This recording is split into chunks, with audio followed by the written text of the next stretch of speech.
Wow! Sheena Ren, a fourth-year university student, is enjoying a short break before starting his job search.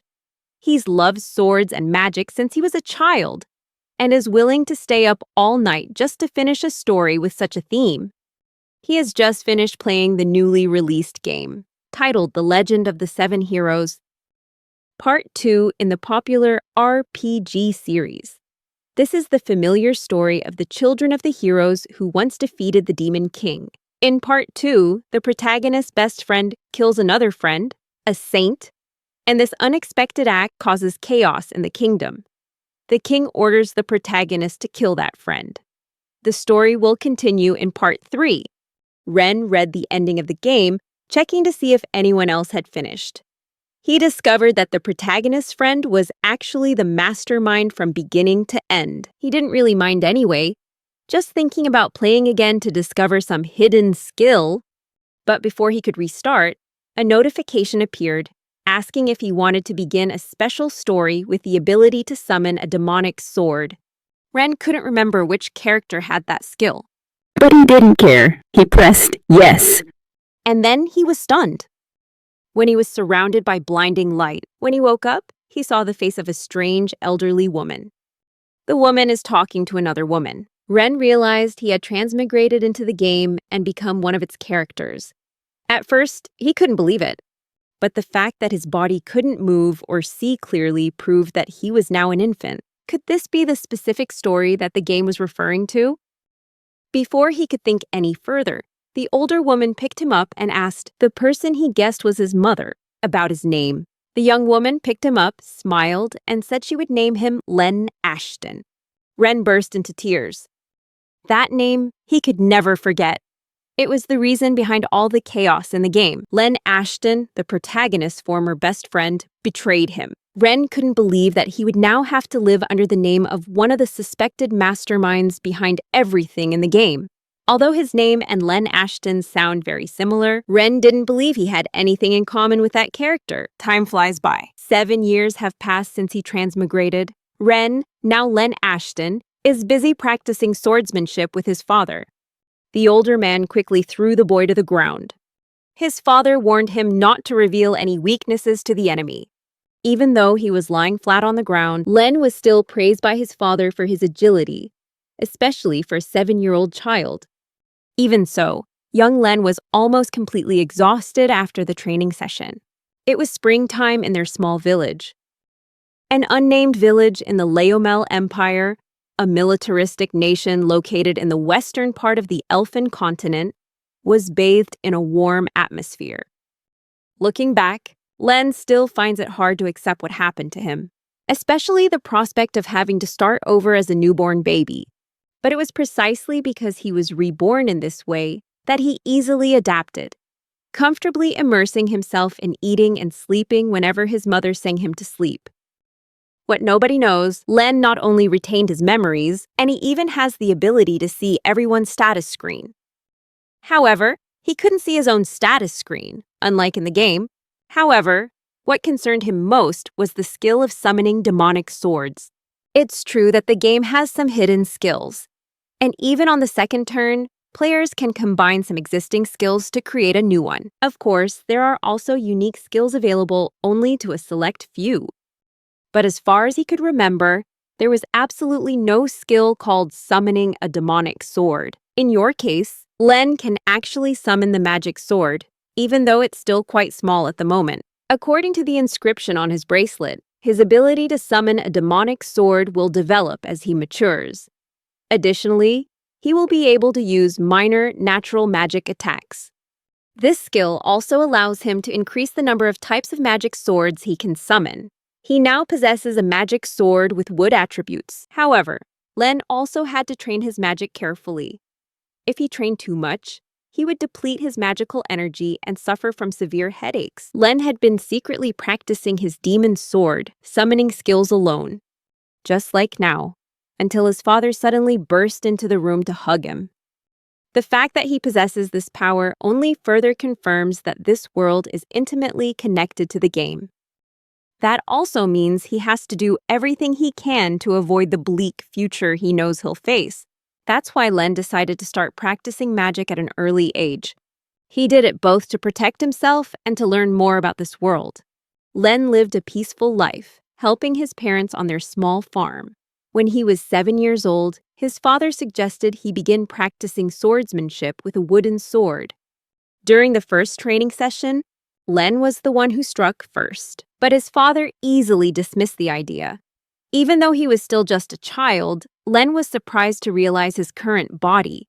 He possesses incredible strength. However, that strength was still not enough for him to defeat his father. Len only lasted less than 10 minutes in the match. Nevertheless, his father praised him and said they would continue when he regained his strength. As soon as his father passed away, Len checked his notifications, and he found that his skills had improved thanks to using a wood attribute magic sword. From then on, he continued his daily routine, studying theory in the morning and practicing swordsmanship in the afternoon. Unlike in the game, Len cannot easily level up by collecting magic stones from flying monsters. His father had given him a magic stone when he was a child. But since he didn't hunt it himself, his skills and status notifications didn't react at all. They continued training. And so another month passed. Len's father noticed that the boy had improved a lot in a short period of time, but he also pointed out that you need to improve your balance. Then his father threw him to the ground to illustrate his point. Although he wanted to practice more, his father advised him to rest and reminded him that just consistent effort each day will be enough. He smiled, said that Len would do very well, and left. As soon as my father left, Len immediately checked his status. He realized that his demon sword summoning skill was only a little bit away from leveling up. Unlike in games, leveling up in this world is much harder. His skills only increase by about 2 points each day. Despite being tired, Len began to enjoy life. Because things are getting more and more interesting, that night, Len's mother commented on the blisters and calluses on his hands. She said that perhaps Len's father was putting too much pressure on him. Len reassured his mother that he wanted to do it, then asked her if she hated swords. She replied that she was afraid of swords, and she recalled the last time her husband was fascinated by swordsmanship.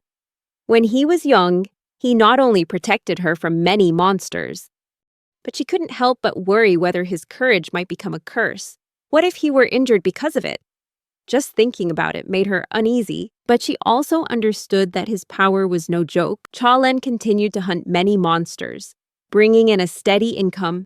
The monster meat could also be shared with the villagers, benefiting everyone. At that moment, Len's father came in and reassured his mother not to worry, because he was very strong. He promised not to let the monster defeat him in the village, and unlike before, he was no longer so careless. He said that family is his top priority. When Len lay down in bed that night, he couldn't help but think about his family. In his previous life, his parents divorced. He lives with his mother. As time went on, their conversations became shorter and shorter, until finally they stopped speaking to each other altogether. His mother never came home either.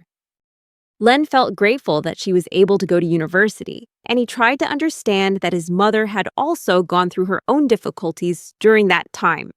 When 3 people lived together, everything was very peaceful, with Len doing the housework and practice daily.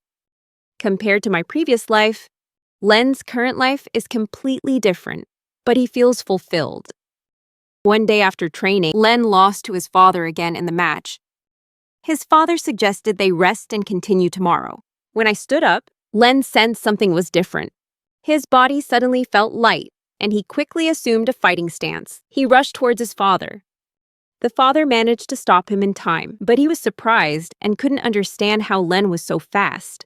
Not only that, his strength has also increased significantly compared to before. Len continued to attack his father. He realized that his speed and strength were increasing, leaving his father with no choice but to defend himself against his blows. Len will probably continue, if it weren't for the father's broken sword. Finally, the father realized what was happening. He hugged Len close and realized that my son is a skilled person. Then his mother, Milieu, walked in and curiously asked what was going on, and it was then that his father explained it to her. Len also realized that the next level of his physical abilities had been activated, but more importantly, His father was now even more determined to take him to the capital to make a name for himself as a knight. His parents are now very excited about this new discovery and even want to go to church to test his skills if they have enough money. Len wasn't very enthusiastic about the idea, saying that as long as his skill didn't kill him, it didn't matter what his skill was. When they heard him say that, his parents could only frown at him. Surely children are usually thrilled to discover a new skill like that. But Len remained adamant about not wanting to go through this. Who would have ever heard of the skill of summoning a demonic sword? He'd rather stay away from such trouble. And if possible, he would just like to live a peaceful life in the village. If there's one thing Len wants to do, it's to become his father's successor in the village, so they can hunt monsters together. If their income increases, they can help the village prosper. Not only that, if the situation worsens, Len can also protect his father. This surprised his mother greatly. For the past 7 years, Len has lived the happiest life he's ever had, and it was all thanks to his parents. Deep down, Len knew he was no longer living as Sheena Wren. But now it's Len Ashton. That's why he wants his parents to live a long life together. Both his parents were touched by his words and ended the conversation with a hug. For Len, this was his second time playing. Therefore, he resolved to cherish everything in order to prevent a future filled with despair. You will live a different life than Len in the game. But he never expected that his dream would be shattered in the next few years, because in the future, he will meet the girl he should never have met, the very girl he was supposed to kill. In the northern city of Clausel, a beautiful young woman sat alone in the garden, sighing heavily. Vios, the leader of the night patrol team, approached her and asked if anything was wrong. The girl replied that she felt bored with practicing. The old knight's eyes rested on the men who had fallen before him. The old knight remarked that even his soldiers were no longer enough to serve as sparring partners for her. At this point, the girl realized something more important that Vios had done, because she noticed the armor he was wearing. He replied that he had been ordered to patrol the northwestern part of the territory, and he needed to eliminate a troublesome monster. Back in Len's village, life was as peaceful as ever. Len realized that 3 years had passed since he leveled up, as he had now reached level 2. Now, Len can see the benefits of level 3, but the next level is still a long way off, especially since he only has 659 points, while he needs 15 more points to level up. The truth is, there were days when he couldn't practice swordsmanship because he had to help in the fields, especially as winter approached. He had only just discovered that practicing for a short period of time would slightly reduce his score. But with his current score, it's enough to give him the strength to fight and live peacefully in his small village.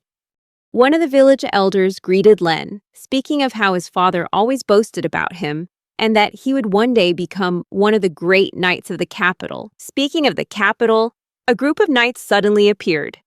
The elderly woman told Len they should go home. These knights belonged to Lord Baron's men. They headed straight to Ashton's house, where Vios had spoken with his father, holding a letter in his hand. The Vios apologized for the unexpected appearance, and Len's father asked what they were doing in the suburbs. Len knew that the Lord was the ruler of their territory, and all knights had to report to higher-ranking nobles. His father was one of the knights assigned to protect the village. Throughout his time in this world, this was the first time Len had seen a knight in armor. Len's father read the letter with a frown, asking Vios if the monster had actually caused any damage in the area. The elderly knight confirmed, adding that several villages had been attacked and there were casualties according to witnesses. The monster was a small creature that moved as fast as the wind. Therefore, Vios and his team patrolled the area, looking for opportunities to eliminate the monster. However, they had not yet had any luck. Vios suggested that Len's father join the vigilance team. Father Len only asked what rank this monster belonged to. Vios is speculated to be at least a D segment car. In terms of ranking, the organization created a monster ranking system based on their level of danger, with S being the highest rank and G being the lowest. If the monster lurking around the village is a D rank monster, then it's equivalent to a boss in the early stages of the game. Despite the large number of knights, the monster remained undefeated. But back to the main point, Len's father asked why such a mid-level monster was appearing in this area, when only F-level monsters usually appeared in their territory. Vios didn't know the reason either, so they planned to recruit some more knights from a nearby village to enhance security.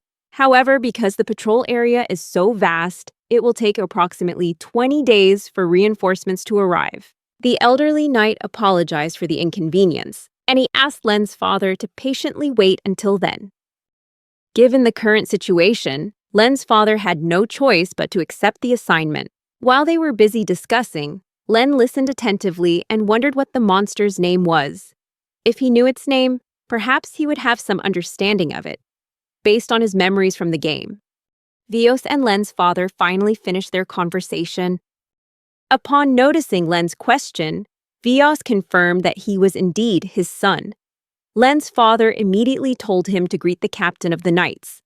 Vios and his team stayed a short while, enjoying the Ashton family's hospitality before departing that day.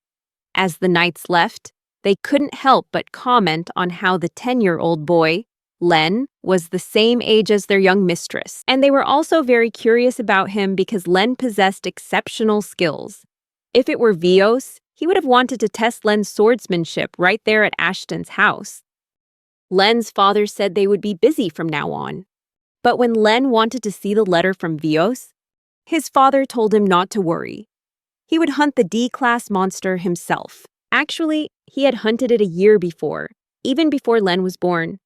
Len was surprised to hear that, but it also explained why he always lost to his father in fencing practice. Since then, Father Len never stopped hunting. He brought back a large haul of wild boars. He planned to increase the number he hunted each day because wild boars were a popular hunting target. Even among other monsters, Len understood his father's plan. The father wanted to reduce the number of prey animals so that wild monsters wouldn't come near their area. And this would also make it easier for the soldiers to track the monsters thanks to the fewer footprints and animal droppings. Len's father continued hunting, but unlike before, when he only hunted in the mornings, he now begins hunting in the late afternoon, until sunset. One night, while they were bathing together, Len noticed bruises on his father's body. He said that perhaps his father had been working too hard. Len asked his father if he could help him hunt, but his father said he could do so after the matter with the monster was resolved. Len's father also apologized for not being able to train with him, but Len didn't mind because he was busy helping his mother take care of the wild boars his father had hunted. Although his father seemed calm about it, Len couldn't help but worry, as he didn't want anything to happen that would disrupt his peaceful life. Life goes on as usual. Until the 10th day, when something else happened. Len realized that his father hadn't returned yet, so his mother suggested going to find him. Len offered to go along, but his mother objected, saying it was too dangerous. Hearing this, Len couldn't restrain himself and spoke up, pointing out that it would be more dangerous for his mother to go alone, and that he would go no matter how much she tried to stop him. Seeing her mother's frightened expression, Len recalled a conversation from a few years ago about her mother's worries regarding her father's safety. Finally, the mother and daughter decided to set off to find their father. They walked on until they reached the bridge leading into the forest. A river separates the forest from their village. As they began to cross the bridge, Len felt his eyes gradually adjust to the darkness. And not long after, they discovered their father sitting by the tree near the other end of the bridge. They were overjoyed to see him. But I also felt something was wrong. Len's mother rushed to his side.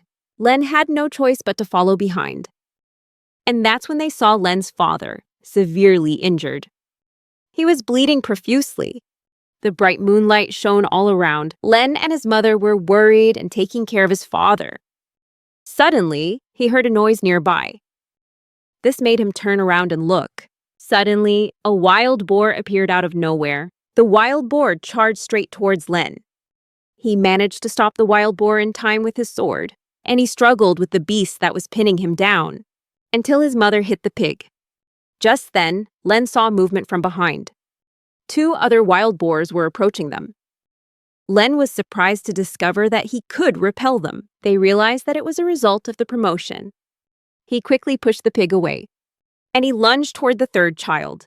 When the third wild boar aimed straight at his mother, Len slashed the wild boar with his sword, and he was surprised that it was destroyed with just one slash. When he slaughtered the remaining pig, the third animal stopped attacking, but the wild boar ran away, all Len could think of. I was stronger by then, thanks to all the training sessions with my father. Len and his mother hurried their father home, spending the entire night with Mrs. Rigg treating his wounds.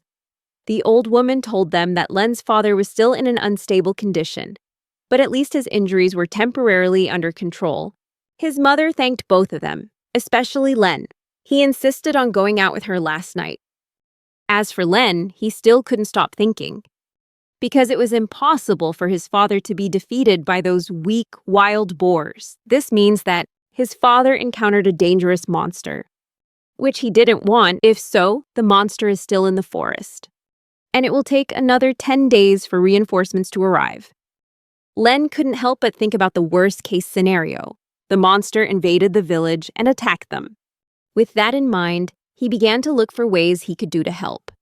Len immediately decided to return to the forest. He saw the monsters he had killed last night. Luckily, they weren't eaten by other animals, so Len thought maybe he should bring them home before the others arrived. Suddenly, torch-like lights shot out from the corpses of the monsters, and the torch-like lights were drawn into his bracelet. It increases the monster summoning skill. And get the wooden monster 2 points. This confirms Len's initial thought. The bracelet only absorbs the monster stones from the monster's body if you are the one hunting them. Len brought the wild boar's carcass home with plans for that night. He told his mother that he would take over his father's job of protecting the village. Before his mother could even speak, Len had said beforehand that he understood the danger, but as long as you're a member of the Ashton family, protecting the village is also your responsibility. His mother objected, saying he was still a child, but Len replied that he was the only one in the village who could fight against the monster. When his father was injured, that's why he asked his mother for permission to protect everyone. At least until reinforcements arrive, his mother understood that there was no arguing with Len. So that night, she stayed up late sitting beside his father. The next morning, she agreed to let Len go, but on the condition that he return before dark. If you get lost, his mother told him to use Tsurugi Rock, a large tower-like rock in the forest, as a landmark. Following my mother's instructions, Len has found Tsurugi Rock, and recall the power of the wooden sword and its natural magical properties. He recalled a powerful boss in the game that could use natural magic. As if sensing Len's intention, he was immediately put to the test to demonstrate that ability. A wild boar suddenly appeared, and the wild boar charged straight toward him. Len calmly pointed his sword at the monster. He recited a spell that enveloped the pig in magic, then vines wrapped around it, leaving it hanging suspended in midair. However, witnessing the monster struggling, this made it impossible for Len to defeat it immediately. Finally, he decided to end the battle with a fatal blow, finishing off the pig. Len couldn't believe that natural magic was so easy to use. And he was able to practice a lot that day by taking down an entire herd of wild boars. The villagers were very surprised to see him, young Len dragging his spoils, which included 12 pigs. The next day, he hunted down 12 more. And by the third day, the number of wild boars he had hunted had increased. The same was true on Wednesday and Thursday.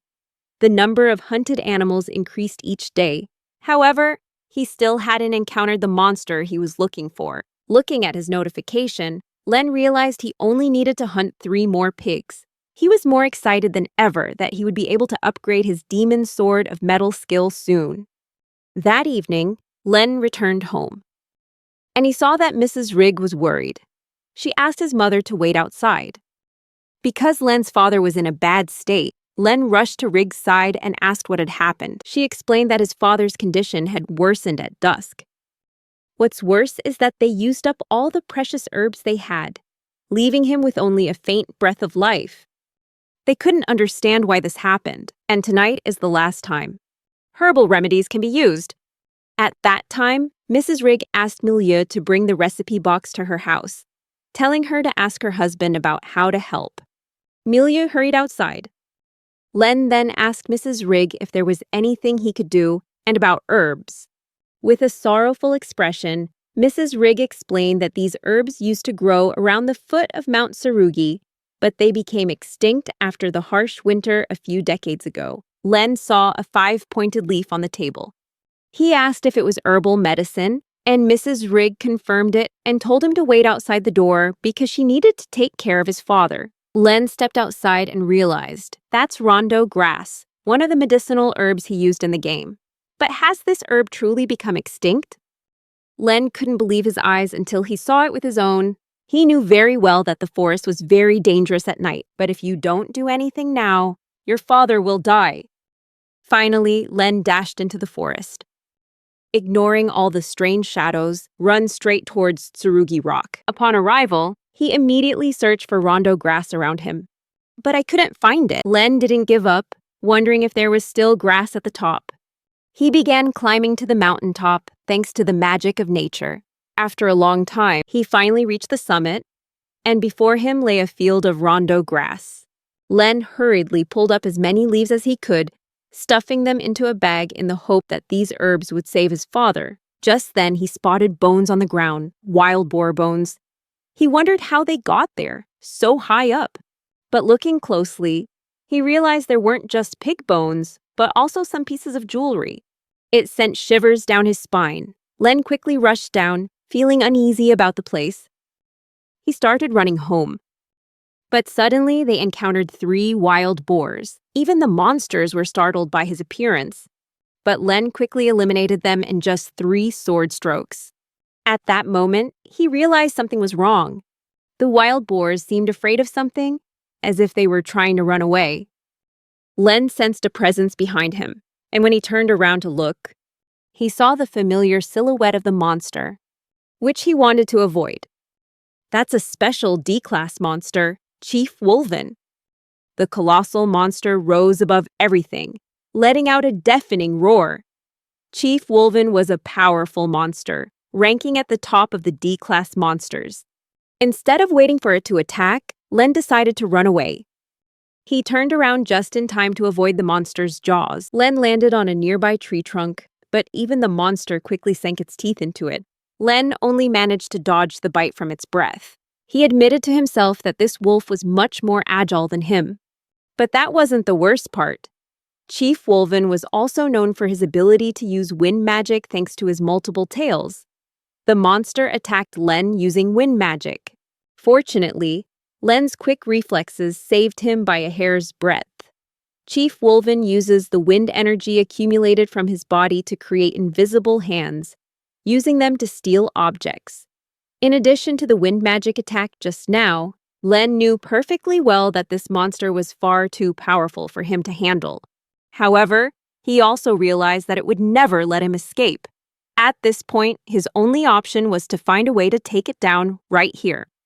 Currently, the offensive power of his natural magic is low, and there's no way for him to get close enough to the monster's belly to inflict damage.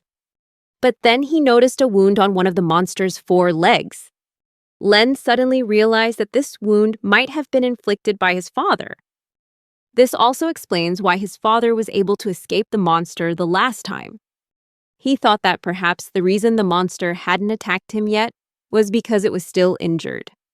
Len's father had fulfilled his role as a knight, and Len was determined to follow through. Suddenly, the atmosphere became stifling. When Chief Wolven unleashed a new wind attack, Len stayed calm, and he used natural magic to block the attack. It created a buffer zone between him and the monster. He also uses magic to restrain the monster, even if only for a brief moment, before he charged straight into it and delivered a direct blow to Chief Wolven.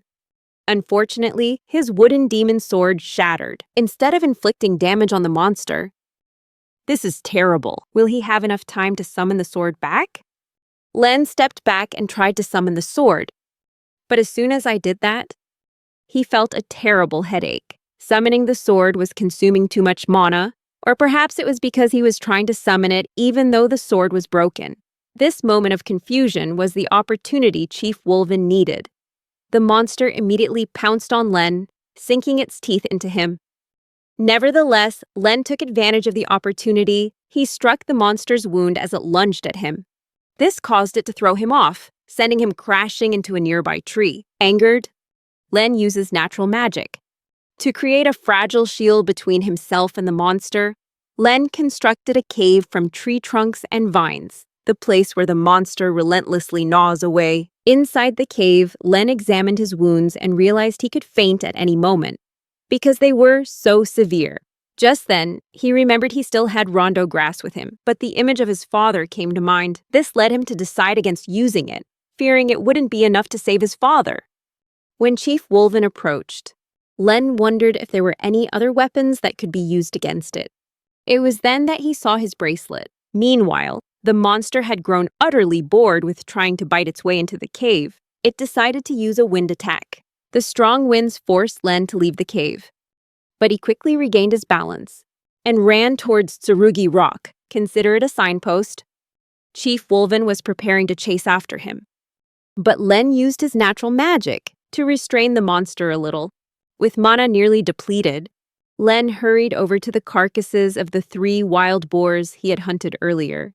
He remembered that he only needed 3 more to unlock the magical metal sword. Chief Wolven managed to break through the vines, and Chief Wolven chased after Len. In a last-ditch effort to stop the monster, Len threw his broken sword at it. The monster easily dodged, but as soon as it did so, vines unexpectedly shot up from the sword, wrapped Chief Wolven up tightly once more. Len hastily absorbed the monster stones from the wild boars, determined not to lose. With one last effort, Len summoned the magical metal sword.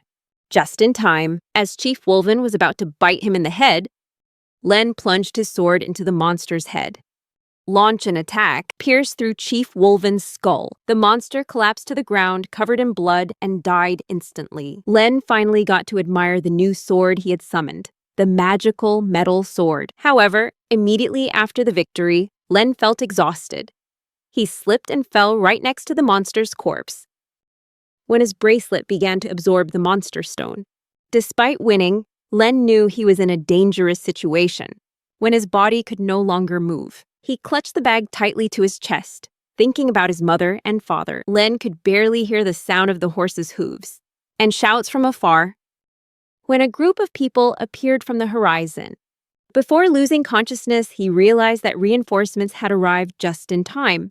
They took Len home. They knocked on Ashton's door and introduced themselves as knights from Clausel.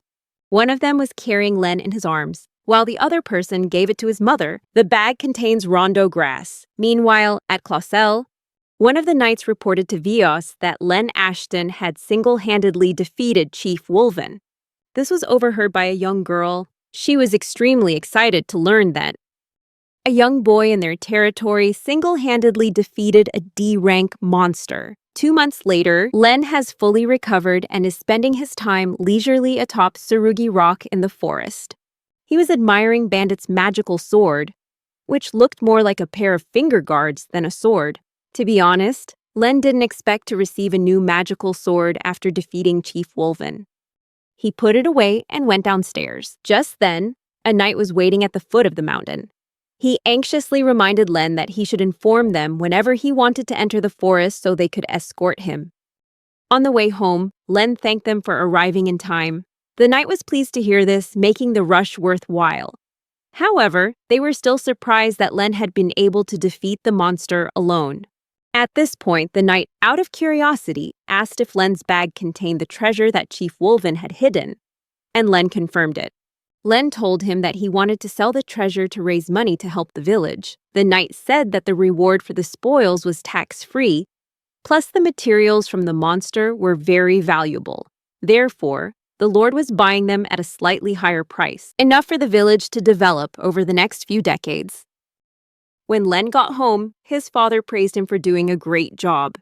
But Len quickly explained that it was thanks to his father that he was able to defeat Chief Wolven. His father asked what he wanted as a reward. Len then pointed to the beautiful gem the old man was holding. In fact, he knew it was the Salacia pearl, an extremely rare treasure. Besides the gem, Len also pretended that the bracelet was among the treasure and asked to keep it so he could wear it publicly from now on, after receiving the reward. His father praised him again. Because he protected him and the entire village, peaceful life returned to the village, until one day Len came home, and he saw a strange girl. The girl was standing leaning against the brick wall. When she saw Len, the girl immediately asked, "Are you Len Ashton?" Len nodded in confirmation, even though he had never met her before. But for some reason, he had a feeling of familiarity. Len had no idea that this moment was destined to happen. A meeting he had always tried to avoid, the girl jumped down from the wall, looking pleased that she had found the right person. Then she drew out 2 small swords.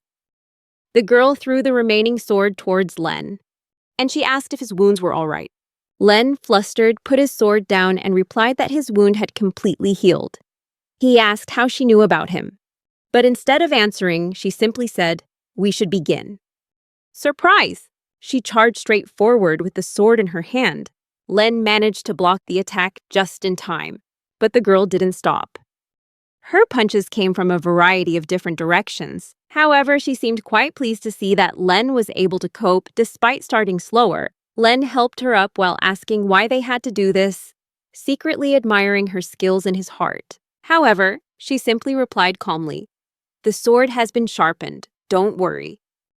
The two continued to duel with swords. The girl was always on the offensive while Len had to defend carefully.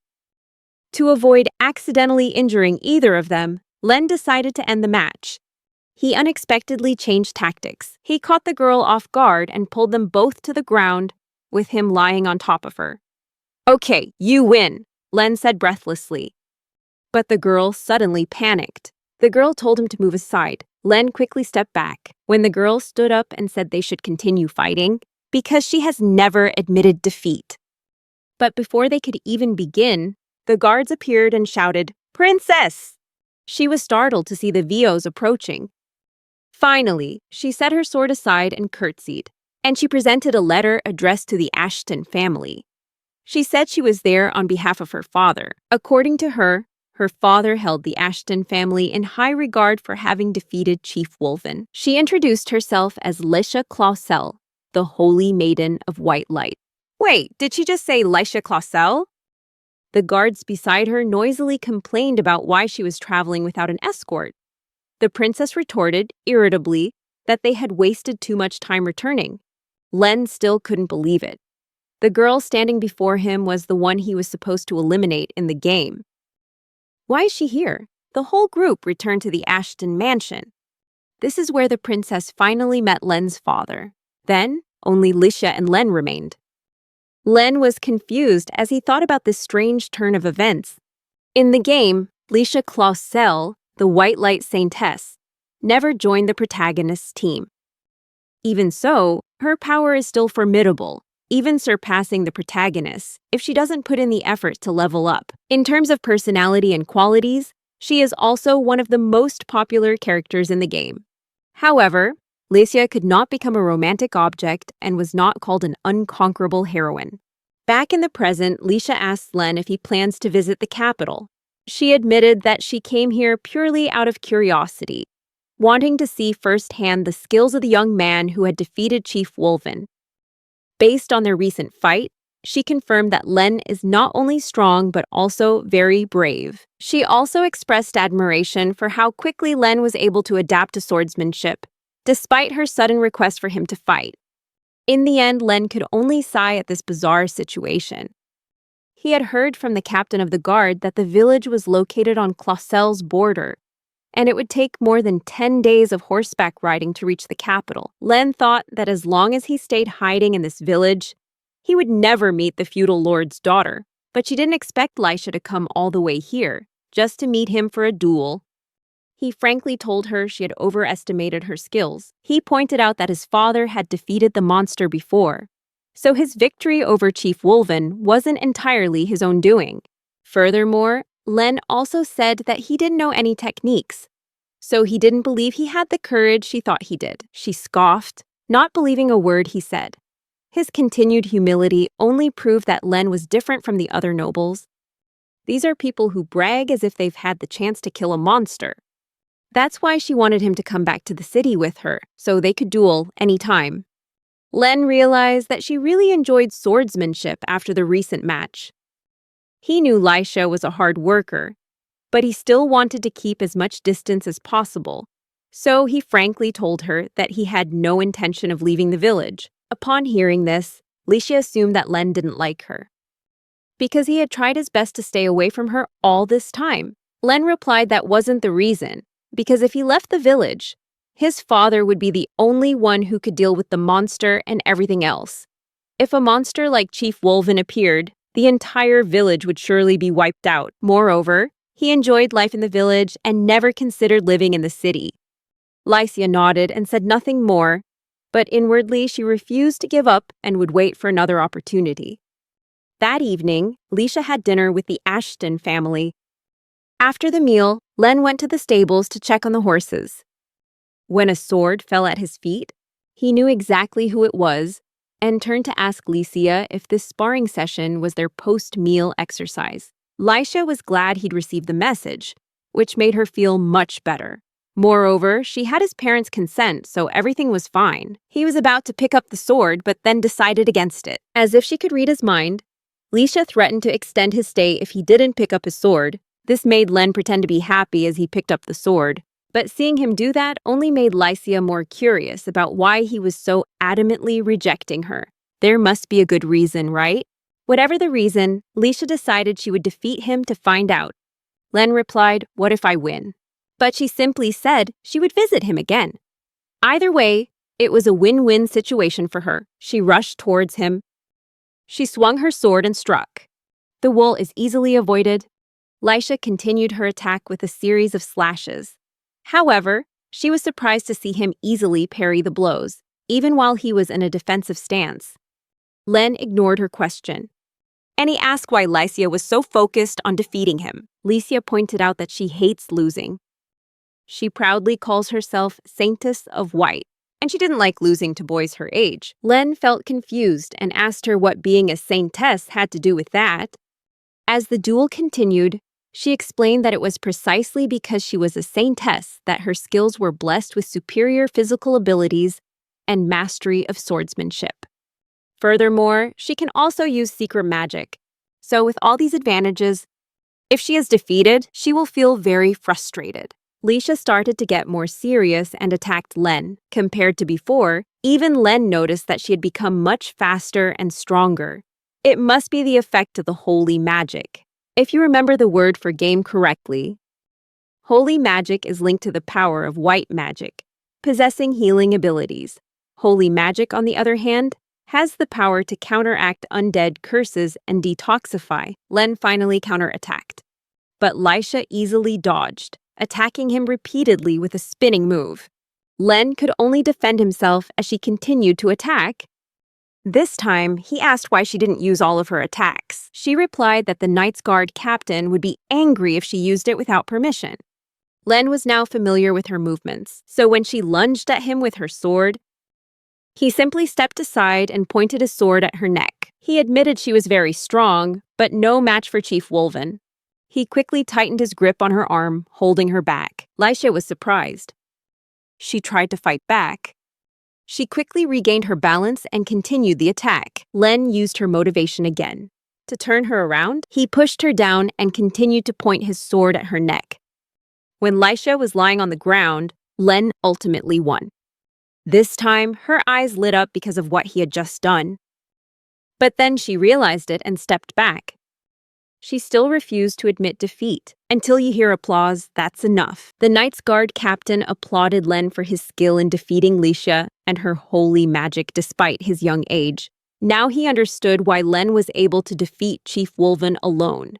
Besides being trained by his father, Roy, Len must have trained very hard to become so strong. The older man turned to the young girl. She must now realize Len's power. So that would be enough for her to return home, enthusiastically continuing her training. Lisha shyly admitted it, then moved closer to Len. She apologized for bothering him and thanked him at the same time. Then she turned and walked away, leaving the two men behind. Vios was the first to speak up, apologizing on behalf of Lisha and promising to speak well of Len and his family to the Count. He further explained that none of his subordinates could compare to Licia anymore, so she had become more complacent. However, he believed this experience would be a valuable lesson for the princess. If it were a Vios, he would prefer to extend his stay for a few more days so they could continue their sparring a bit more. However, despite his wishes, the old man told Len that they had to leave by tomorrow morning. In any case, it was Lisha who chose to go to the village and ask her father's permission to carry out certain tasks. This was the first time Len had heard of this, which surprised him a little. Vios went on to explain that Lisha was acting on behalf of the Count, trying to diffuse the unrest caused by the recent incident. Len knew Lisha was a person of outstanding character, but to actually represent her father at such a young age was truly impressive. Ultimately, he believed she was a good girl on the inside.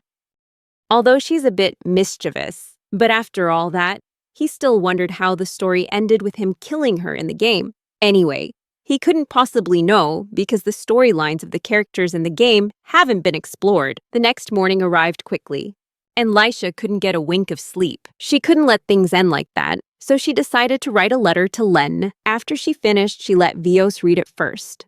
She said she wanted to give him the letter before leaving to express her gratitude to the Ashton family. She thought it would be better to convey the invitation through a letter. However, the older man couldn't help but speak frankly. It was like a love letter. Licia was astonished. When the Vios points out parts of the letter, it's like the confession of a young girl deeply in love. He listed many more details that hinted at this, and even Licia had to admit it. She felt embarrassed by this realization. She decided to put the letter away and planned to throw it away as soon as they left the village. And so, Lisha and her troops left Ashton's house. She rode a horse. A sudden, strong gust of wind blew her letter away, something she didn't realize at the time. Meanwhile, Len returned to Tsurugi. Len tried to test Bandit's demon sword. He pointed his finger towards a bird flying nearby. Despite the considerable distance, he was still able to grab a feather, demonstrating the sword's skill. At that moment, he noticed two birds on a nearby branch fighting over a piece of paper. He decided to grab it right away. That's the letter Lisha wrote. And as Len glanced over, he merely frowned when he realized it was a love letter. Len continued reading the letter. He wondered who had invited him to Clausel. He noticed the letter was made of high-quality parchment, and he thought it might be a letter from Licia. But why here at this time? Just then, he heard the sound of horse hooves, and he saw a group of knights approaching, although they were not members of Clausel's group. Len quickly recognized their flag. The flag bore a different symbol than Clausel's. This means that this group of knights must have come from a different territory. They stopped and surrounded Len. They asked if he was one of the people under the rule of the Ashton family. Len replied that he was one of Ashton's men and asked who the knight was. Finally, the older man took off his helmet and explained that he was carrying a letter from Viscount Givens, addressed to the Ashton family. Len remembers this name. He knew that their territory lay northeast of where they were standing and had no connection to the Ashton family. However, since they were of a higher rank than the Count, Len had no choice but to lead them to his house. Soon after, that same night, this person met Len's father.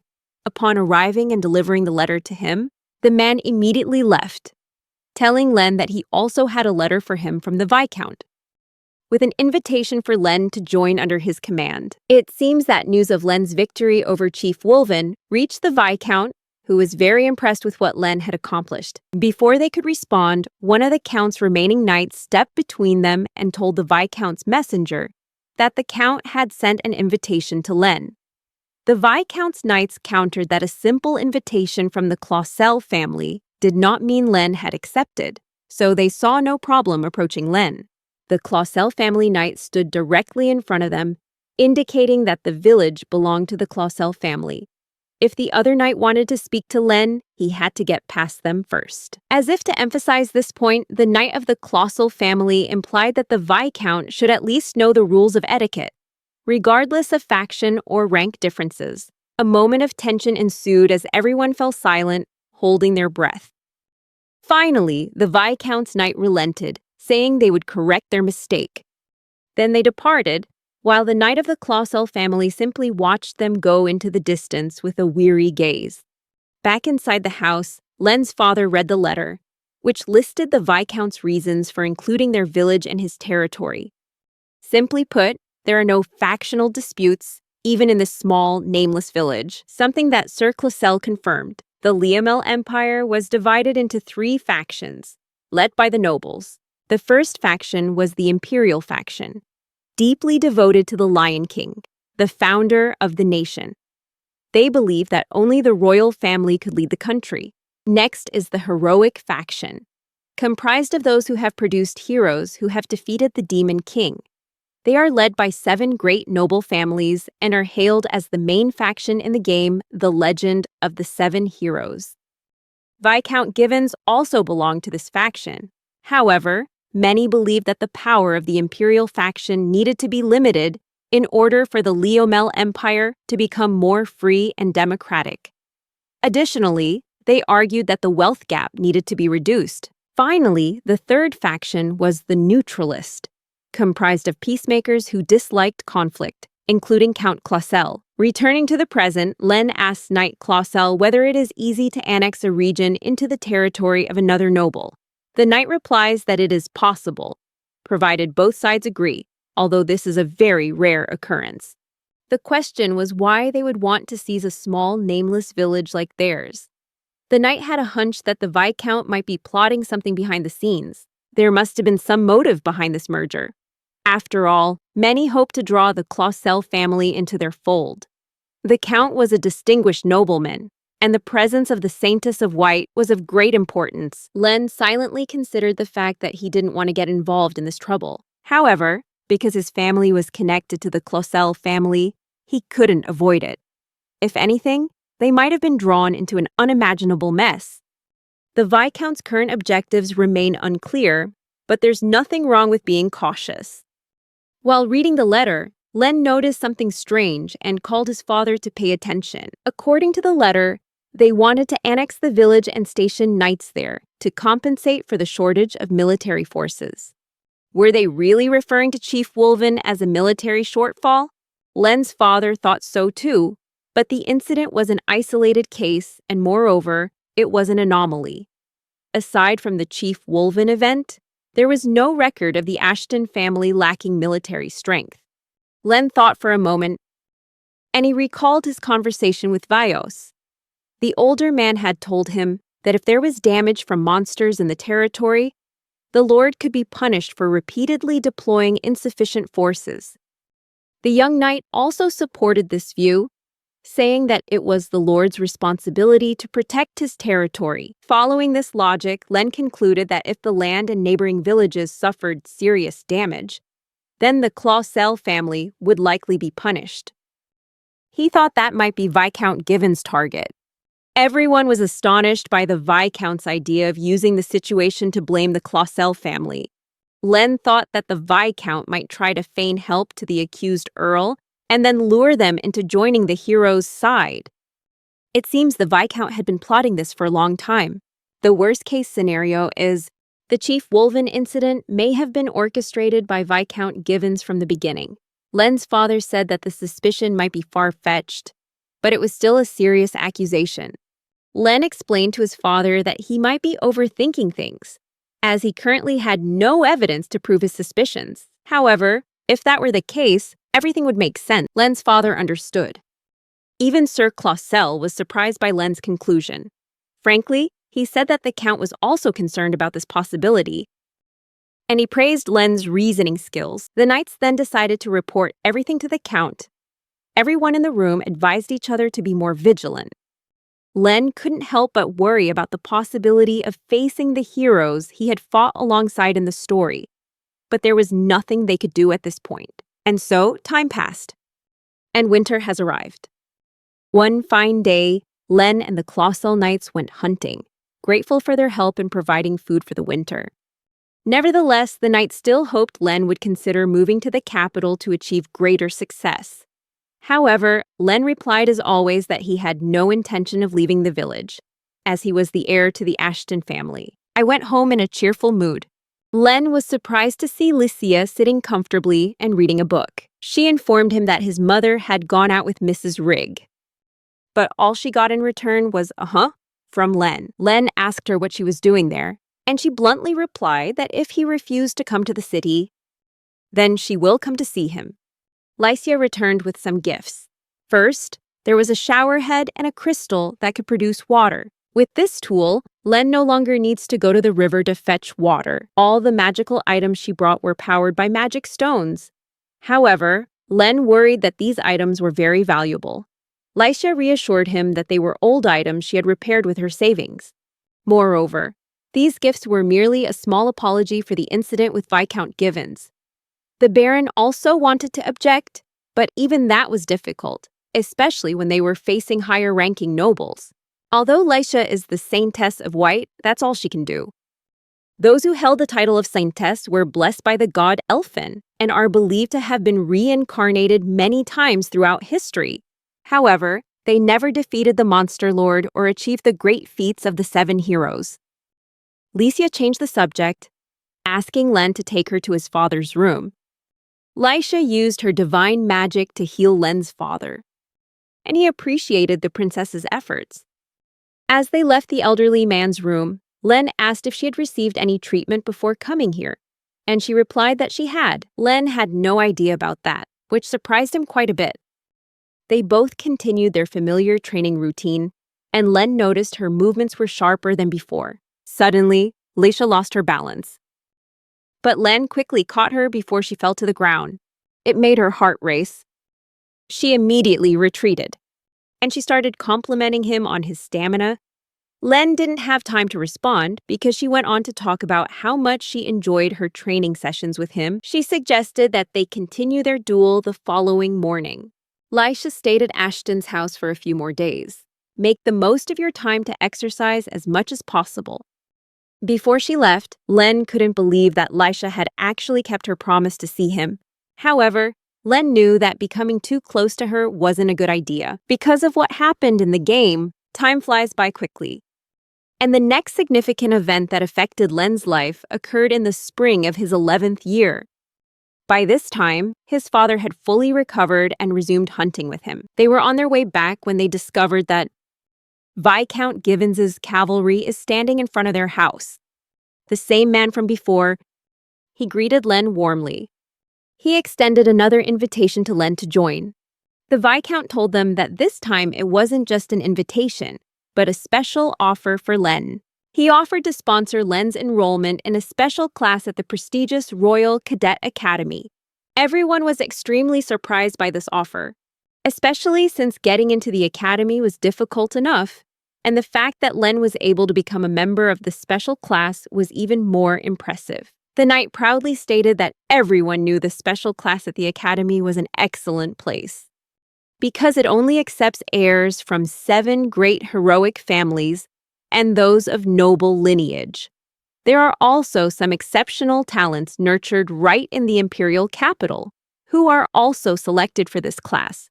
Since the Viscount is the Vice Minister of Justice, it would be easy for him to send a letter of recommendation to the academy. The knight turned to Len, asking if he wanted to develop his talent in the capital. But Len flatly refused. The knight couldn't believe his ears. Had he really refused this invitation? Len reiterated that he wanted to stay in the village. This angered the knight, and he loudly demanded to know why Len didn't want to become a nobleman. Len could have received the title as soon as he graduated. Len was firm in his decision because he knew the Royal Cadet Academy was an important setting in Legend of the 7 Heroes. The main character in the game is also a member of a special class. If Len joins the academy, it will lead him back into the game's timeline, and he will eventually kill Licia. Len told the knight that he was content with his daily life in his village. Instead of continuing to argue with Len, the knight decided to discuss the matter with Len's father. This time, he asked the father if he wanted to make Len a nobleman. The father also thought that if his son could enroll in school in the imperial capital and learn about the world, it would be a good thing. However, he insisted that the final decision rested with Len. Furthermore, the father stated that he took pride in serving the Clausel family for generations. Therefore, he would write a reply to the Viscount's invitation so that the knight could take it back. The knight was taken completely by surprise.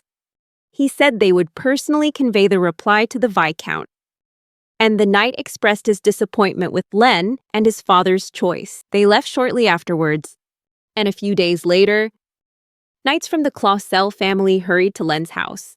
They brought along Licia, who was ill. Vios explained that the young lady had been ill 3 days prior, while they were in the middle of a visit to another village. According to him, she suffers from a strange disease that only affects children with high magical powers. Fortunately, the disease is not contagious, and once a child is infected, they develop immunity to it. The worrying aspect is that the disease has no warning signs and can strike at any time. If the young lady's immune system is weakened, the illness could lead to dangerous complications and even death.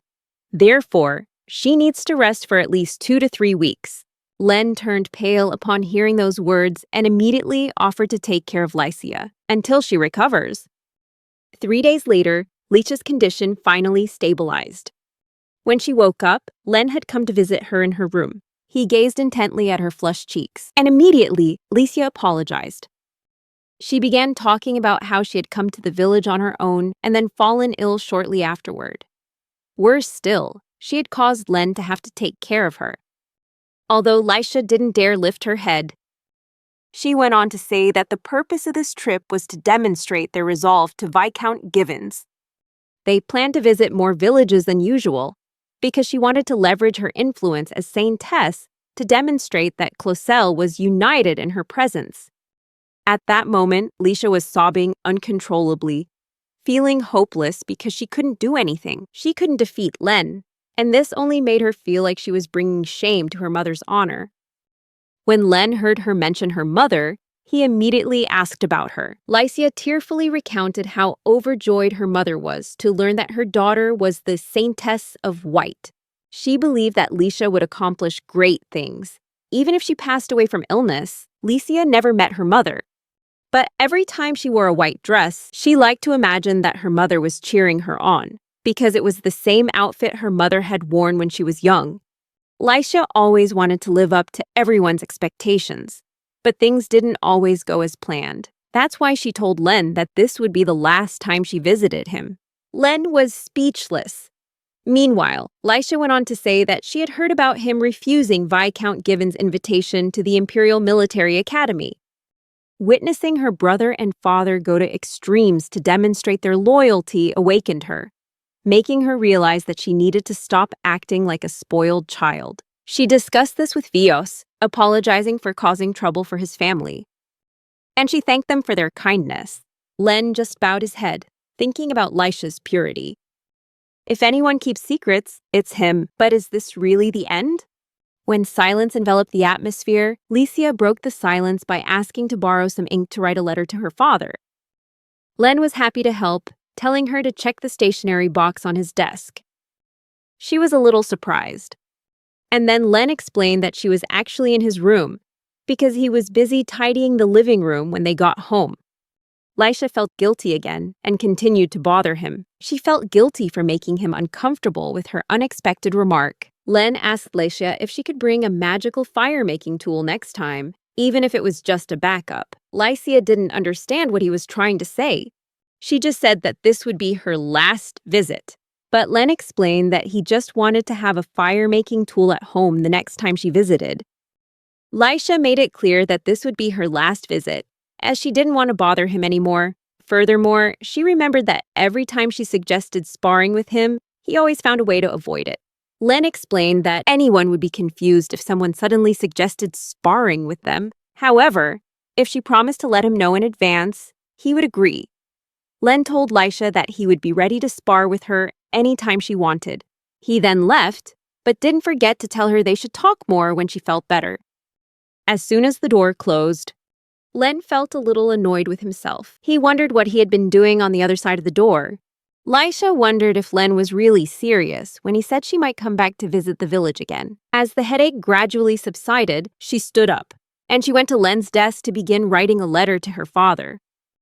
While searching, she stumbled upon a piece of paper neatly tucked away in the box. That's the letter she wrote earlier. Lisha's hands trembled with fear. Why is her letter here? She thought she had lost it.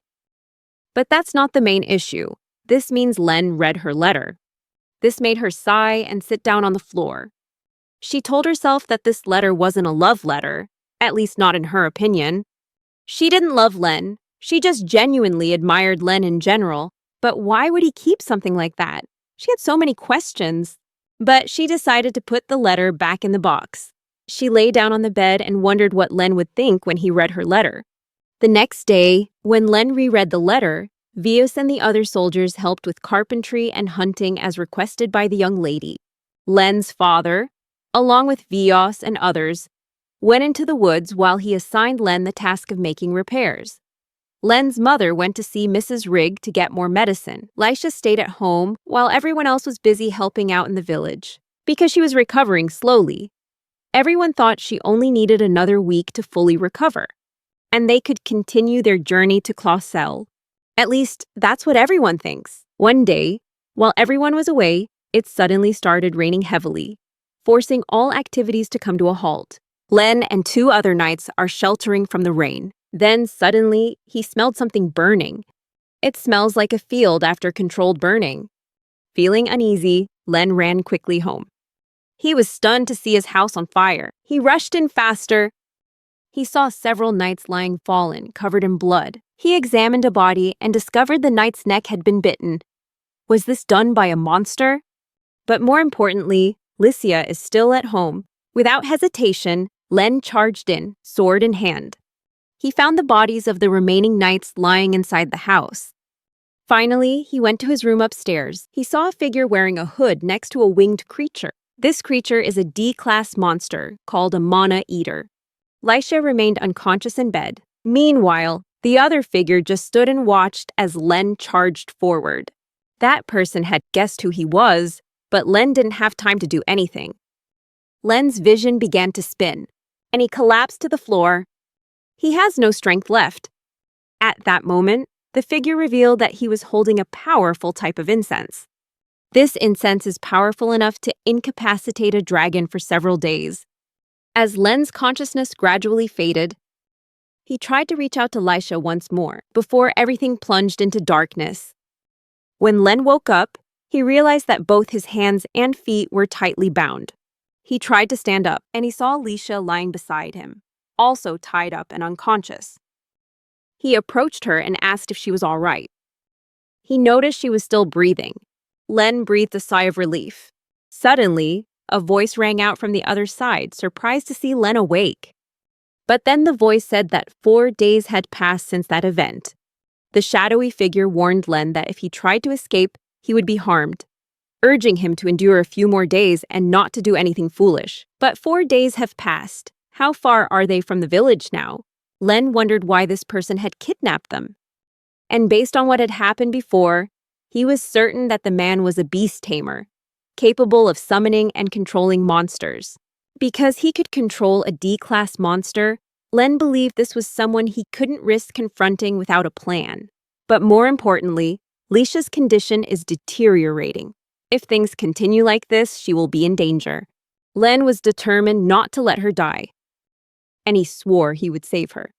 That night, Len had a dream. He dreamed about Len Ashton from the original story. In his dream, he didn't dare go and get the necessary rondo grass. He did this to treat his father, which ultimately led to his father's death.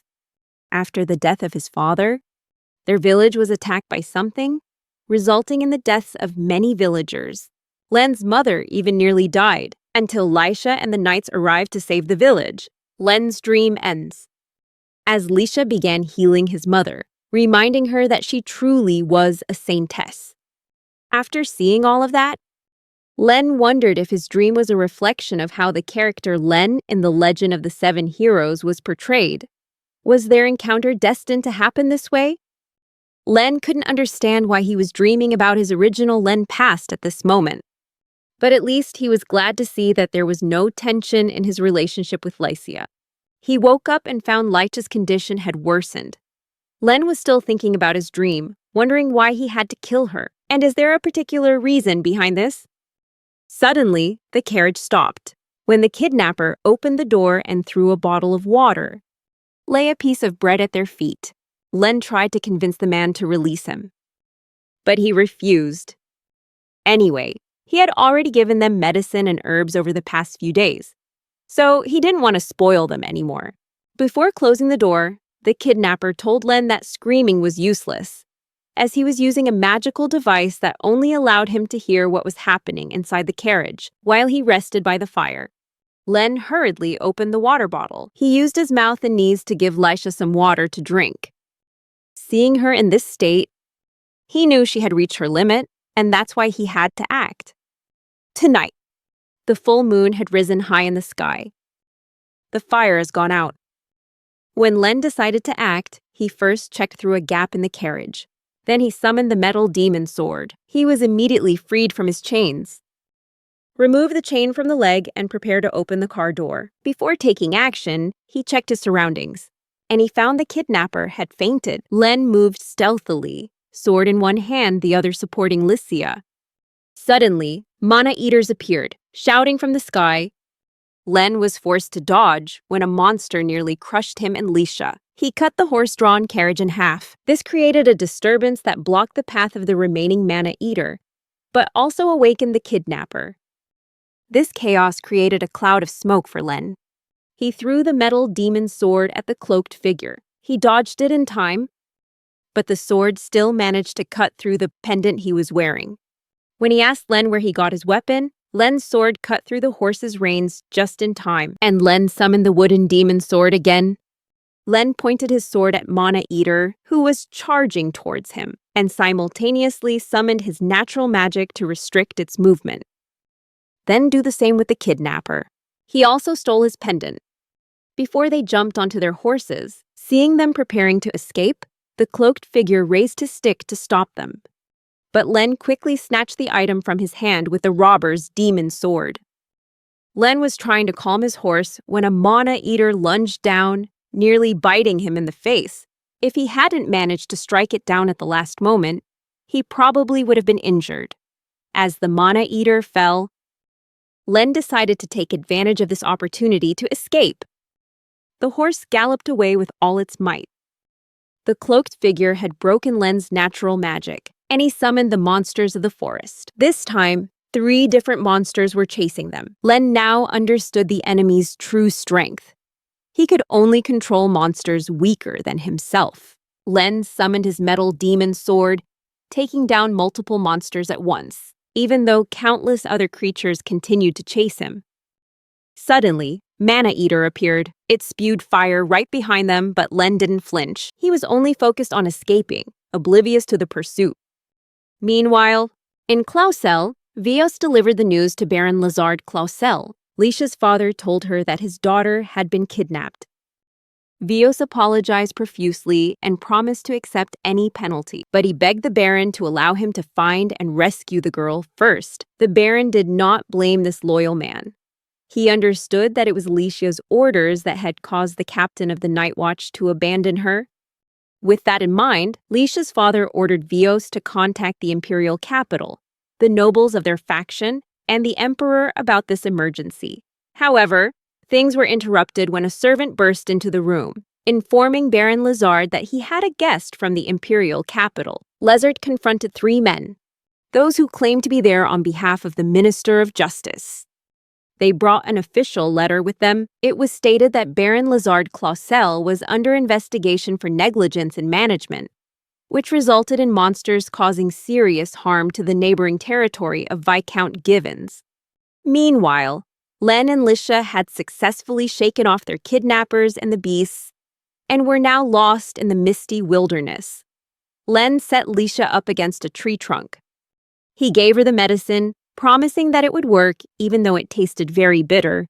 After Lycia finished drinking, Len continued to look after her as they wandered aimlessly. After a while, Leisha's fever subsided, and she asked Len how he had obtained those medicines. Len told Leisha that he had traded the potions for some monster materials he had gathered in a nearby village 3 days earlier, along with some travel supplies. Leisha thanks him, and she realized they were on the edge of Viscount Gibbons's territory, which made Len curious and ask how she knew. Lycia pointed toward the Baldur mountain range. She explained that she could lead the way from there because she could estimate their location. Looking up at the mountain range, Len suddenly remembered that this was where the final battle with the main boss in the first part of the game took place. He asked Lycia how long it would take to get to Clausel, and she replied that it would take about 4 days. But more importantly, she wanted to ensure his family's safety first. Len reassured them that his parents were fine because they weren't home when the incident occurred. If anything had happened, he was sure they were safely sheltered somewhere right now. Len thought this was a good time to visit Clausel, not only to meet the Baron, but also to do some sightseeing. Night quickly fell, and the two sought shelter in a nearby cave. As soon as the fire was lit, Len began preparing dinner, a bird. He caught it in a nearby tree using vines. Upon hearing mention of vines, Lycia asked if Len was referring to his mysterious sword. Len nodded, but said the true nature of that power was a secret. Lycia pouted slightly but didn't ask any further questions. Instead, she started rummaging through their bags. That's when she found the pendant that Len had gotten from the kidnapper. Curious, Lycia asked if the object was a magical tool and if it was broken. From what Len remembers, the kidnapper said he used some kind of magic tool to soundproof the carriage, so it's very likely that item. Lycia stared intently at the pendant, saying they could use it as evidence if they encountered a difficult situation. Before long, their dinner was ready. A little later, Len gave Lycia her meal, and the princess gently took a bite. Lycia was surprised at how delicious the food was. Len was pleased to know it suited her taste. The following day, they continued their journey to Clausel. They walked along, picking fruit from the trees along the roadside. They stopped to rest by a river, where Len takes advantage of the opportunity to do laundry and help the princess bathe. As Len approached to help, the sudden distance between them made Lycia blush. Len quickly realized this and placed his palm on her forehead to check her temperature. Lycia quickly stepped back. She was confused by this unexpected action. And then she suddenly remembered that Len had read her letter. Taking advantage of this opportunity, Lycia asked why he still kept it. The question confused Len. What was she talking about? He asked directly, but the princess simply avoided the question out of embarrassment, leaving Len lost in thought about what she was implying. Len recalled the magic stones he had collected before, and his mother had also mentioned that his father collected them when he was young. Was Lycia referring to that collection of magic stones? Perhaps the princess found this hobby strange. After a minute of silence, Len told Lycia that it had always bothered him, but didn't mention the magic stone directly. The princess misunderstood again, startled by his answer. What? Did he mean she was always on his mind? Len simply replied that it was the only way he could express it. This made Lycia even more embarrassed.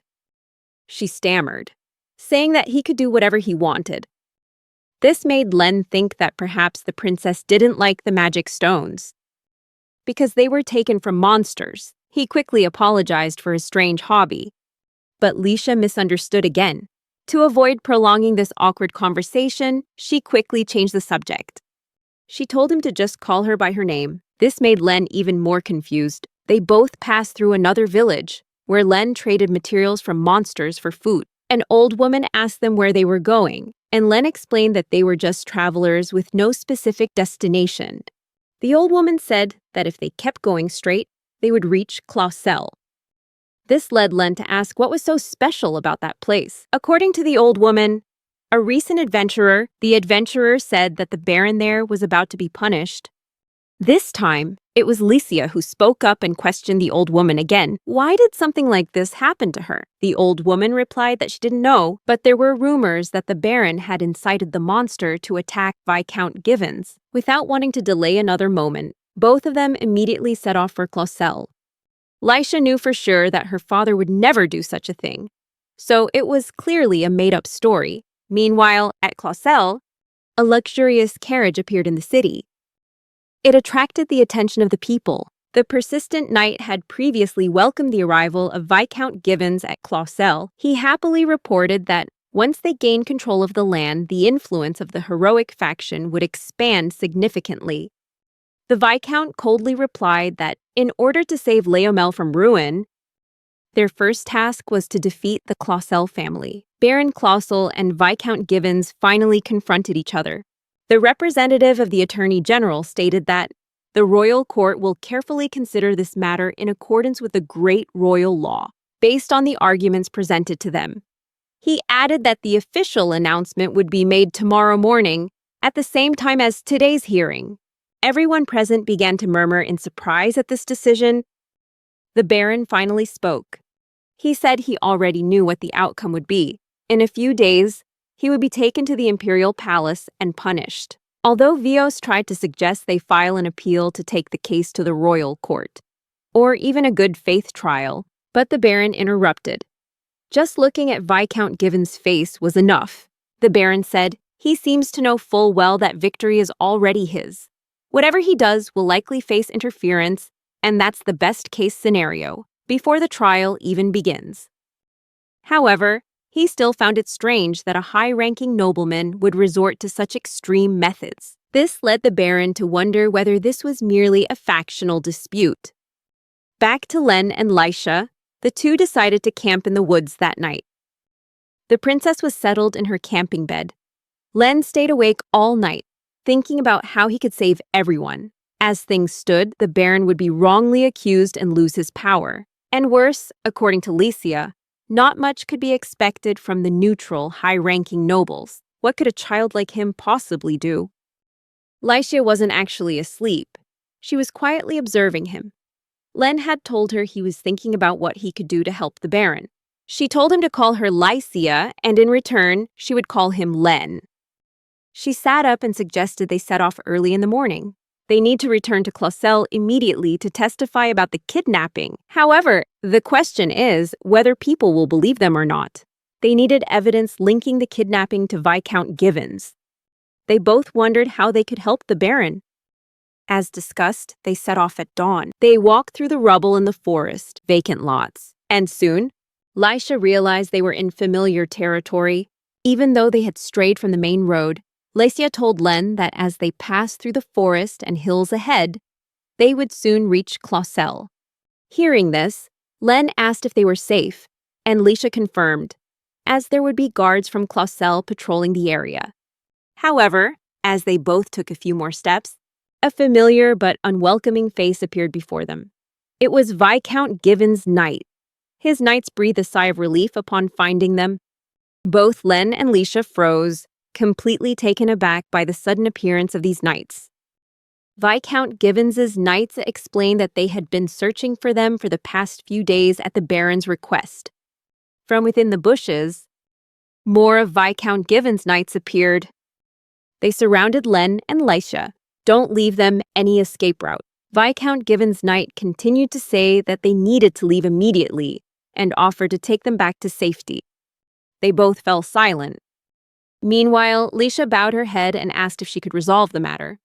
She warned that this action could endanger both of them, but Len comforted her, assuring her that he would be prepared for whatever might happen next. Noticing that they were planning something, one of the knights asked what they were discussing. Licia then drew the knight's attention, stating that the decision to go with him would depend on his explanation. She took out the pendant that Len had taken from the kidnapper and showed it to the knight.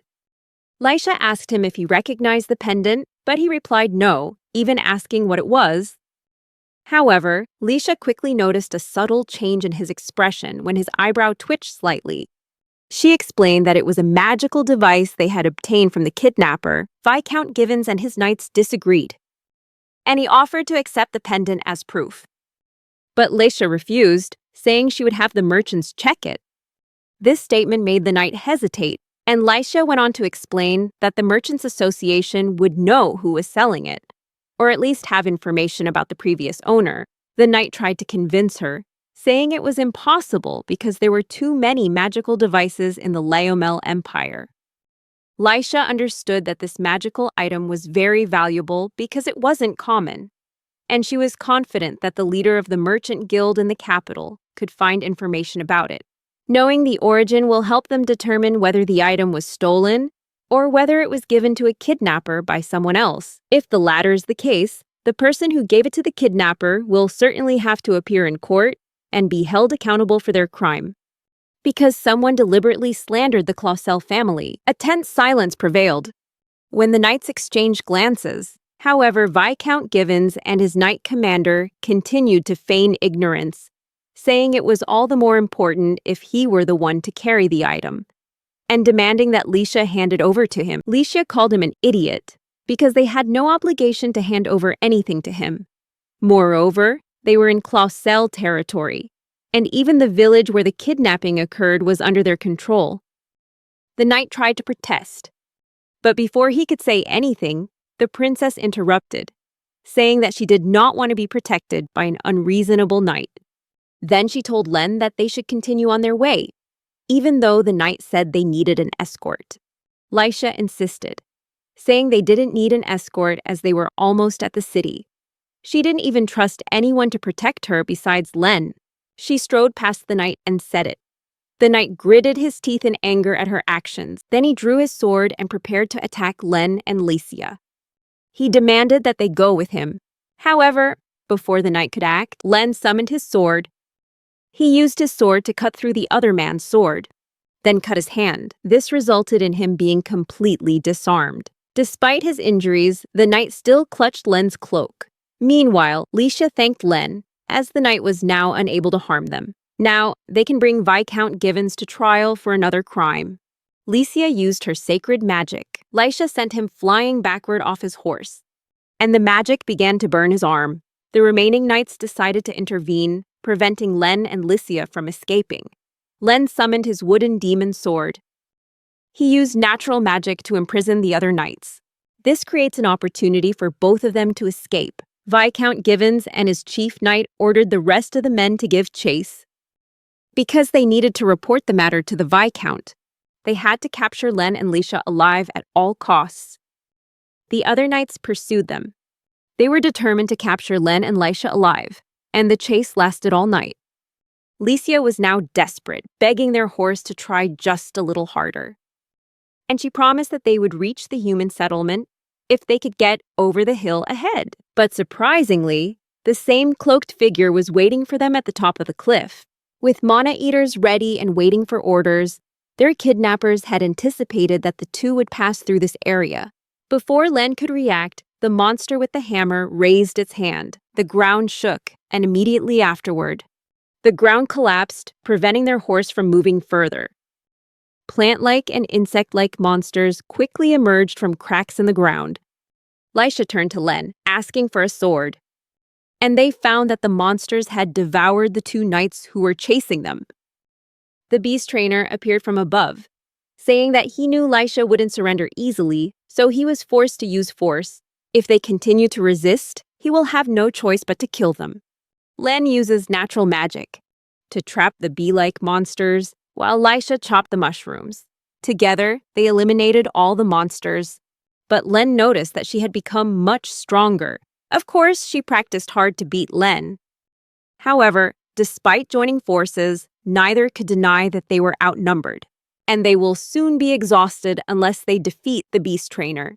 The ground shook again, and a gigantic, monstrous worm emerged from beneath the ground, ready to devour them. Len remained calm, summoning his metal monster sword. He swiftly slashed the giant worm-like monster with his sword. This time, Lisha also had to admit Len's strength, but his attention had shifted to the kidnapper. He removed his hood, revealing himself, and commented on how Len used wind pressure to defeat the monster. Len was stunned when she realized who the kidnapper was. Is Yerku, a beast trainer, one of the bosses that appeared in the first part of the Legend of the Seven Heroes. Len recalled how his character had struggled when facing his natural magic. But right now, his concern wasn't the past. But that's the current situation when he's an adventurer wandering across the continent. Len couldn't possibly have encountered Yerkut so soon. He should have met him after joining the Imperial Officer Academy. Even though Len and Leisha were surrounded by countless monsters, his mind was still racing, wondering why Yerku was here. In the game, Yerku is a notorious beast trainer known for his ruthless nature, even killing his own kind, which led to his exile from his homeland. Yerku's arm was powerfully sealed as punishment for his crimes. However, the help of the staff had previously restored some of his true power. Without it, Yerku's strength was reduced to the point where he couldn't use two skills simultaneously. Len thought that destroying the staff before they escaped might be the reason Yerku didn't use his natural magic to attack them. But if he was hired by Viscount Givens, it's possible this man provided some information that helped Yerku break his seal. Now that the hills were almost completely overrun with monsters, Yerku continued to fight and defeat his opponents. Licia asked Len if he can defeat Yerku, adding that she might have to change her tactics depending on his answer.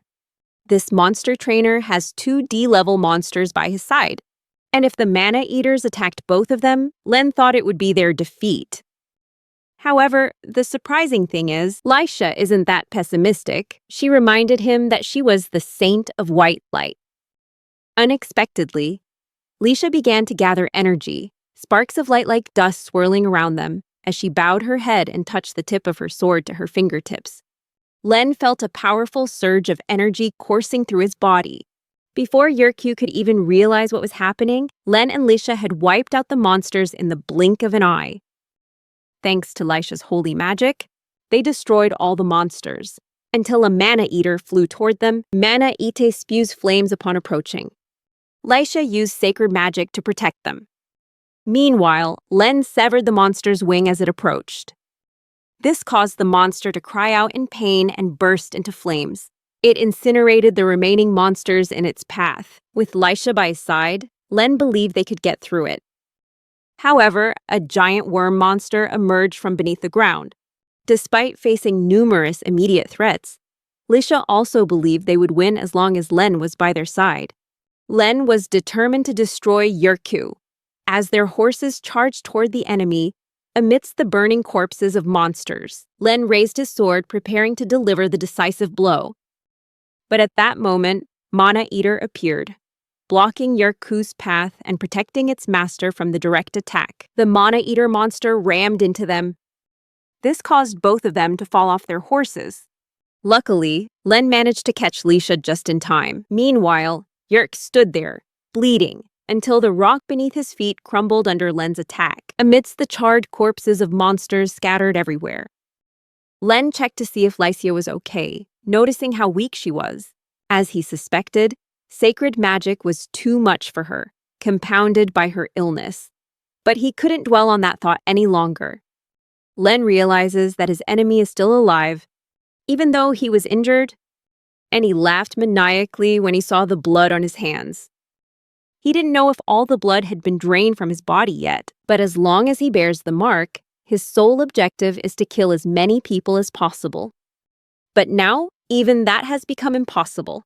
He wondered if this was the end for him, until his gaze settled on Licia, who was in a state of panic. He felt a familiar sensation, a sense of pleasure in seeing the expression of someone about to die.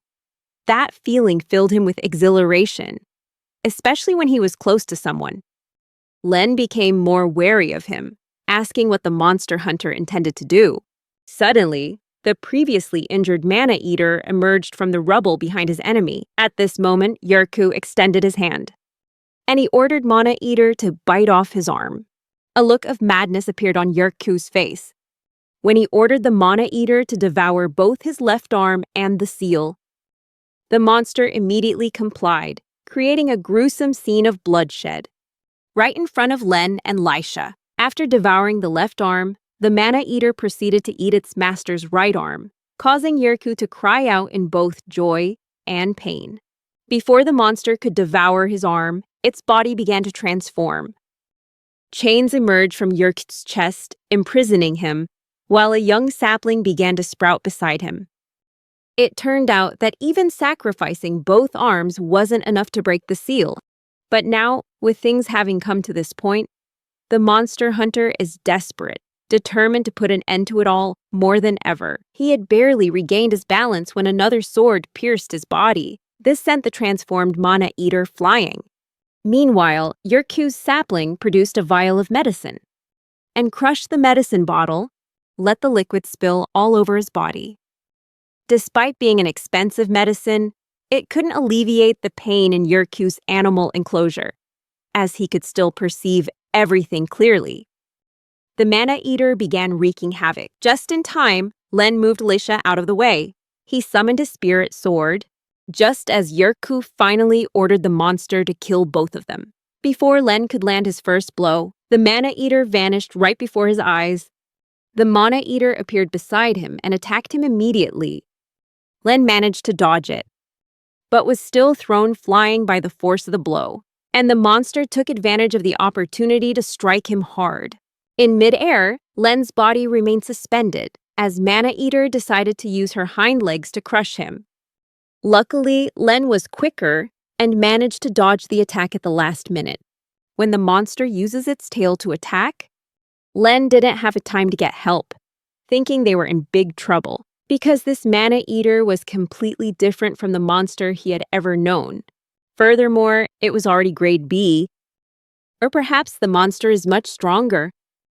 The monster roared, towering like a skyscraper, overshadowing everything around it. At that moment, Licia finally woke up and witnessed the battle between Len and Mana Eater.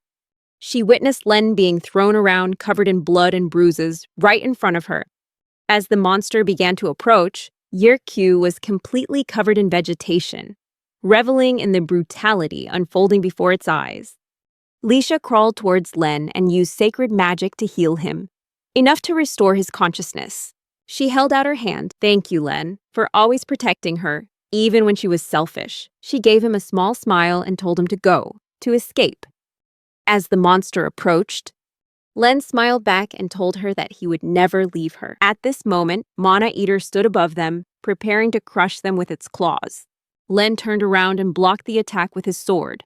A tense moment ensued as Len stood firm, until he pushed the monster back, causing it to lose its balance.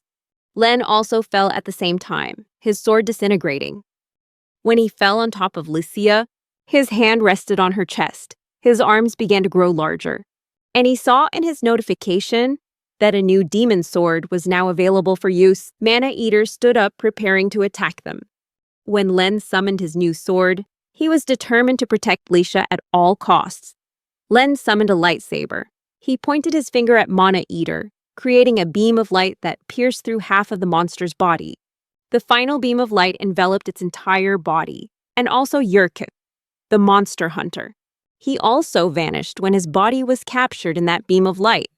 A great flash of light erupted over the mountains. Then the light burst and released a beam that pierced the night sky, illuminating the entire surrounding forest.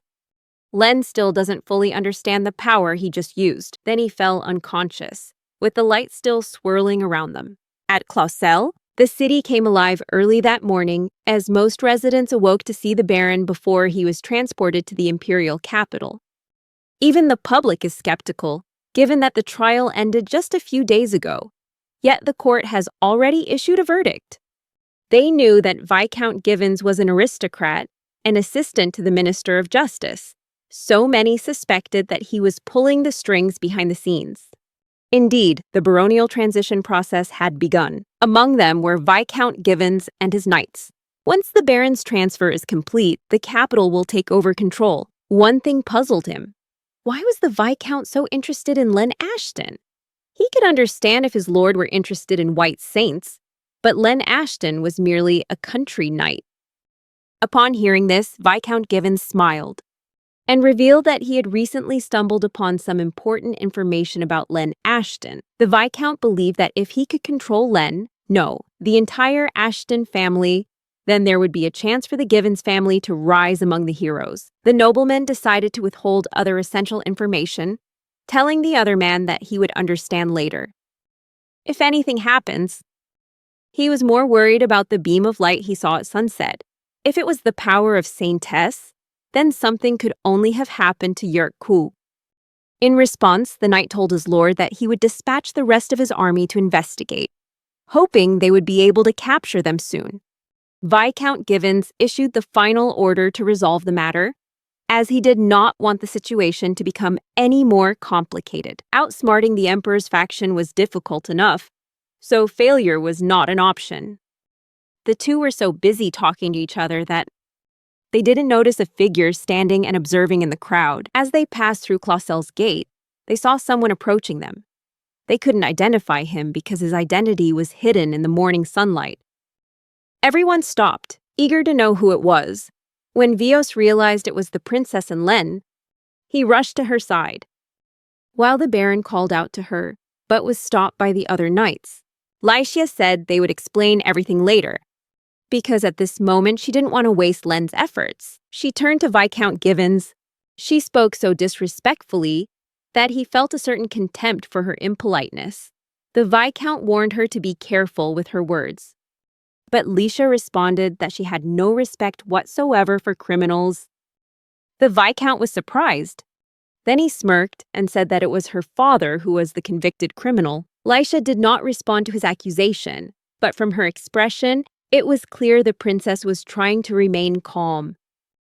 Looking at her, it seems like she's been through a lot of hardship, and she's barely managing to stay conscious. Lycia took a deep breath before handing them the pendant they had taken from Yurku. She told the Viscount that this was a magical artifact they had obtained from the goblin he had hired to abduct them. She asserted that if they investigated the pendant, they would find a connection between the Viscount and their kidnapper. Instead of feeling threatened or surprised, Viscount Givens looked at Lycia with contempt and asked, "Is this really coming from the mouth of Princess Saintess?" But the princess did not back down, reiterating her earlier position and declaring that they had been attacked by goblins hired by the Viscount. Viscount Givens responded to her question, asking why they had appeared from there. Furthermore, this magical tool alone is not enough as proof. Lycia began to feel increasingly frustrated. She insisted that they should conduct an investigation first, and they had also been attacked by the Viscount's knights in the nearby forest. Upon hearing this, the Viscount merely frowned at the new accusation. The princess pointed to his chief knight. She knew he was the one who had drawn his sword and attacked her. And when Viscount Givens turned to ask his knight if that was true, the knight lied, saying he was busy patrolling the woods outside the city on the Viscount's orders. With those words, Viscount Givens declared that the princess had been deceived by someone. Lycia refused to give up, insisting that the investigation be conducted. But the Viscount said that was unnecessary. Finally, Vios spoke up, siding with the princess and suggesting that it would be a good idea to consider Lycia's words. Viscount Givens, however, insisted that it was unnecessary. If they truly wanted to, they could hold a new trial in the imperial capital. After a moment of silence, Len finally spoke up and said they should show their arms. The Viscount, surprised, asked Len who he was talking to. As soon as Len said he was referring to the Viscount's knight, Len was almost completely unconscious. His body leaned against Lycia's back. The princess turned to the Viscount's knight and asked him to turn his hand over, because it should have had a scar from when Len and Lycia fought him earlier. Vios also approached the knight, asking him to do the same. Meanwhile, this person turned to look at the Viscount for help. But the Vios was starting to show impatience, even though the young rider insisted he was somewhere else. Finally, Vios threatened to chop him down. At this point, the people of Clausel began to feel uneasy, whispering and gossiping among themselves. When the Viscount's knight finally had to reveal his bandaged hand, Vios finally saw the scars on the young knight's hands, and he understood that they were not only sword wounds, but also burns from holy magic. Vios points out that any wound inflicted by holy magic will leave a temporary mark, no matter how expensive the tonic. The young knight turned to look at Viscount Givens, but he just smirked. "I don't believe this evidence." If they so readily believe such things, then perhaps they should form a new council to prove this knight's innocence. But in any case, the Viscount insisted that it was best to settle everything in the imperial capital this time. The older man raised his voice, emphasizing that the first trial had concluded, and the laws of the empire were absolute. With that, the decision to transfer the Baron remained unchanged. Whispers began to rise in the crowd. Both the Vios and Lycia have gloomy expressions when the Viscount announced that they would be transferred. At this moment, Lycia began to cry. She reached out her hand, panicking and not knowing what to do. Suddenly, a round of applause rang out, drawing everyone's attention. Everyone turned around to see who was doing it. When an older man approached them, this man praised Lycia and Len's efforts and courage. He also said that he shared the same thoughts and feelings as them. Viscount Givens asked who the man was, and he only introduced himself as Edgar.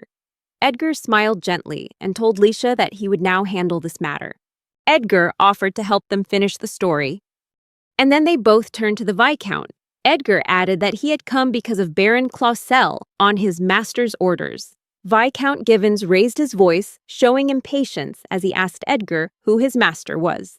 Hearing this, Edgar maintained his gentle smile and produced a tiger seal, bearing the symbol of his master's family.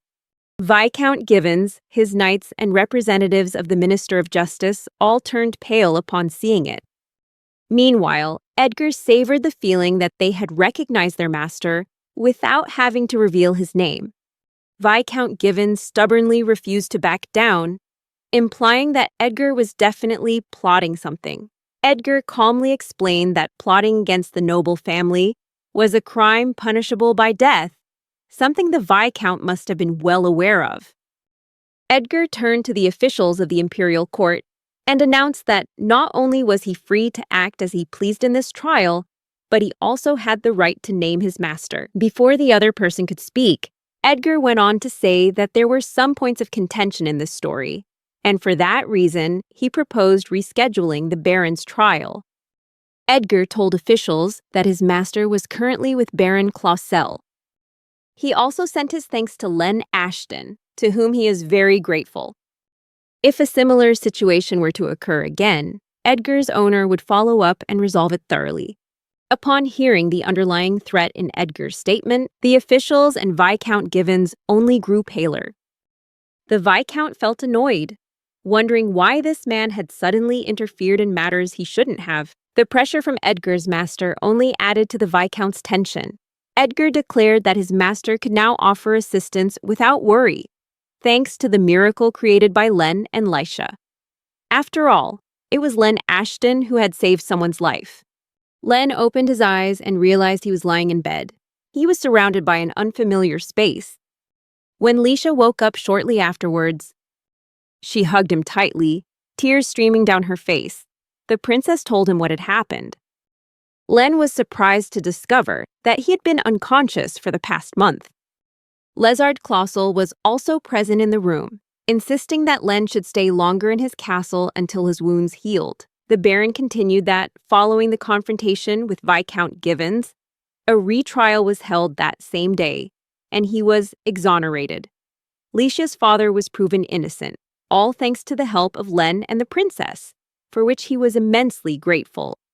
Conversely, Viscount Givens was placed under suspicion and was brought to trial in his own territory. But that trial never took place because the Viscount took his own life with poison. Len was shocked to hear this, but still doubted whether it was truly a suicide or if he had been forced to do so. The Baron also offered his speculation, suggesting that Viscount Givens might have been coerced by his family. Alternatively, it was possible the elderly man had chosen to give up rather than be captured. What's even stranger is that someone set fire to his villa and nothing was left. However, despite this unfortunate incident, Lézard Clausel thanked Len once again for helping him out of trouble. After all, it was thanks to Len that a high-ranking nobleman decided to help. Len felt confused, not understanding what the Baron meant. The older man explained that it all concerned Chief Wolven and the incidents that occurred.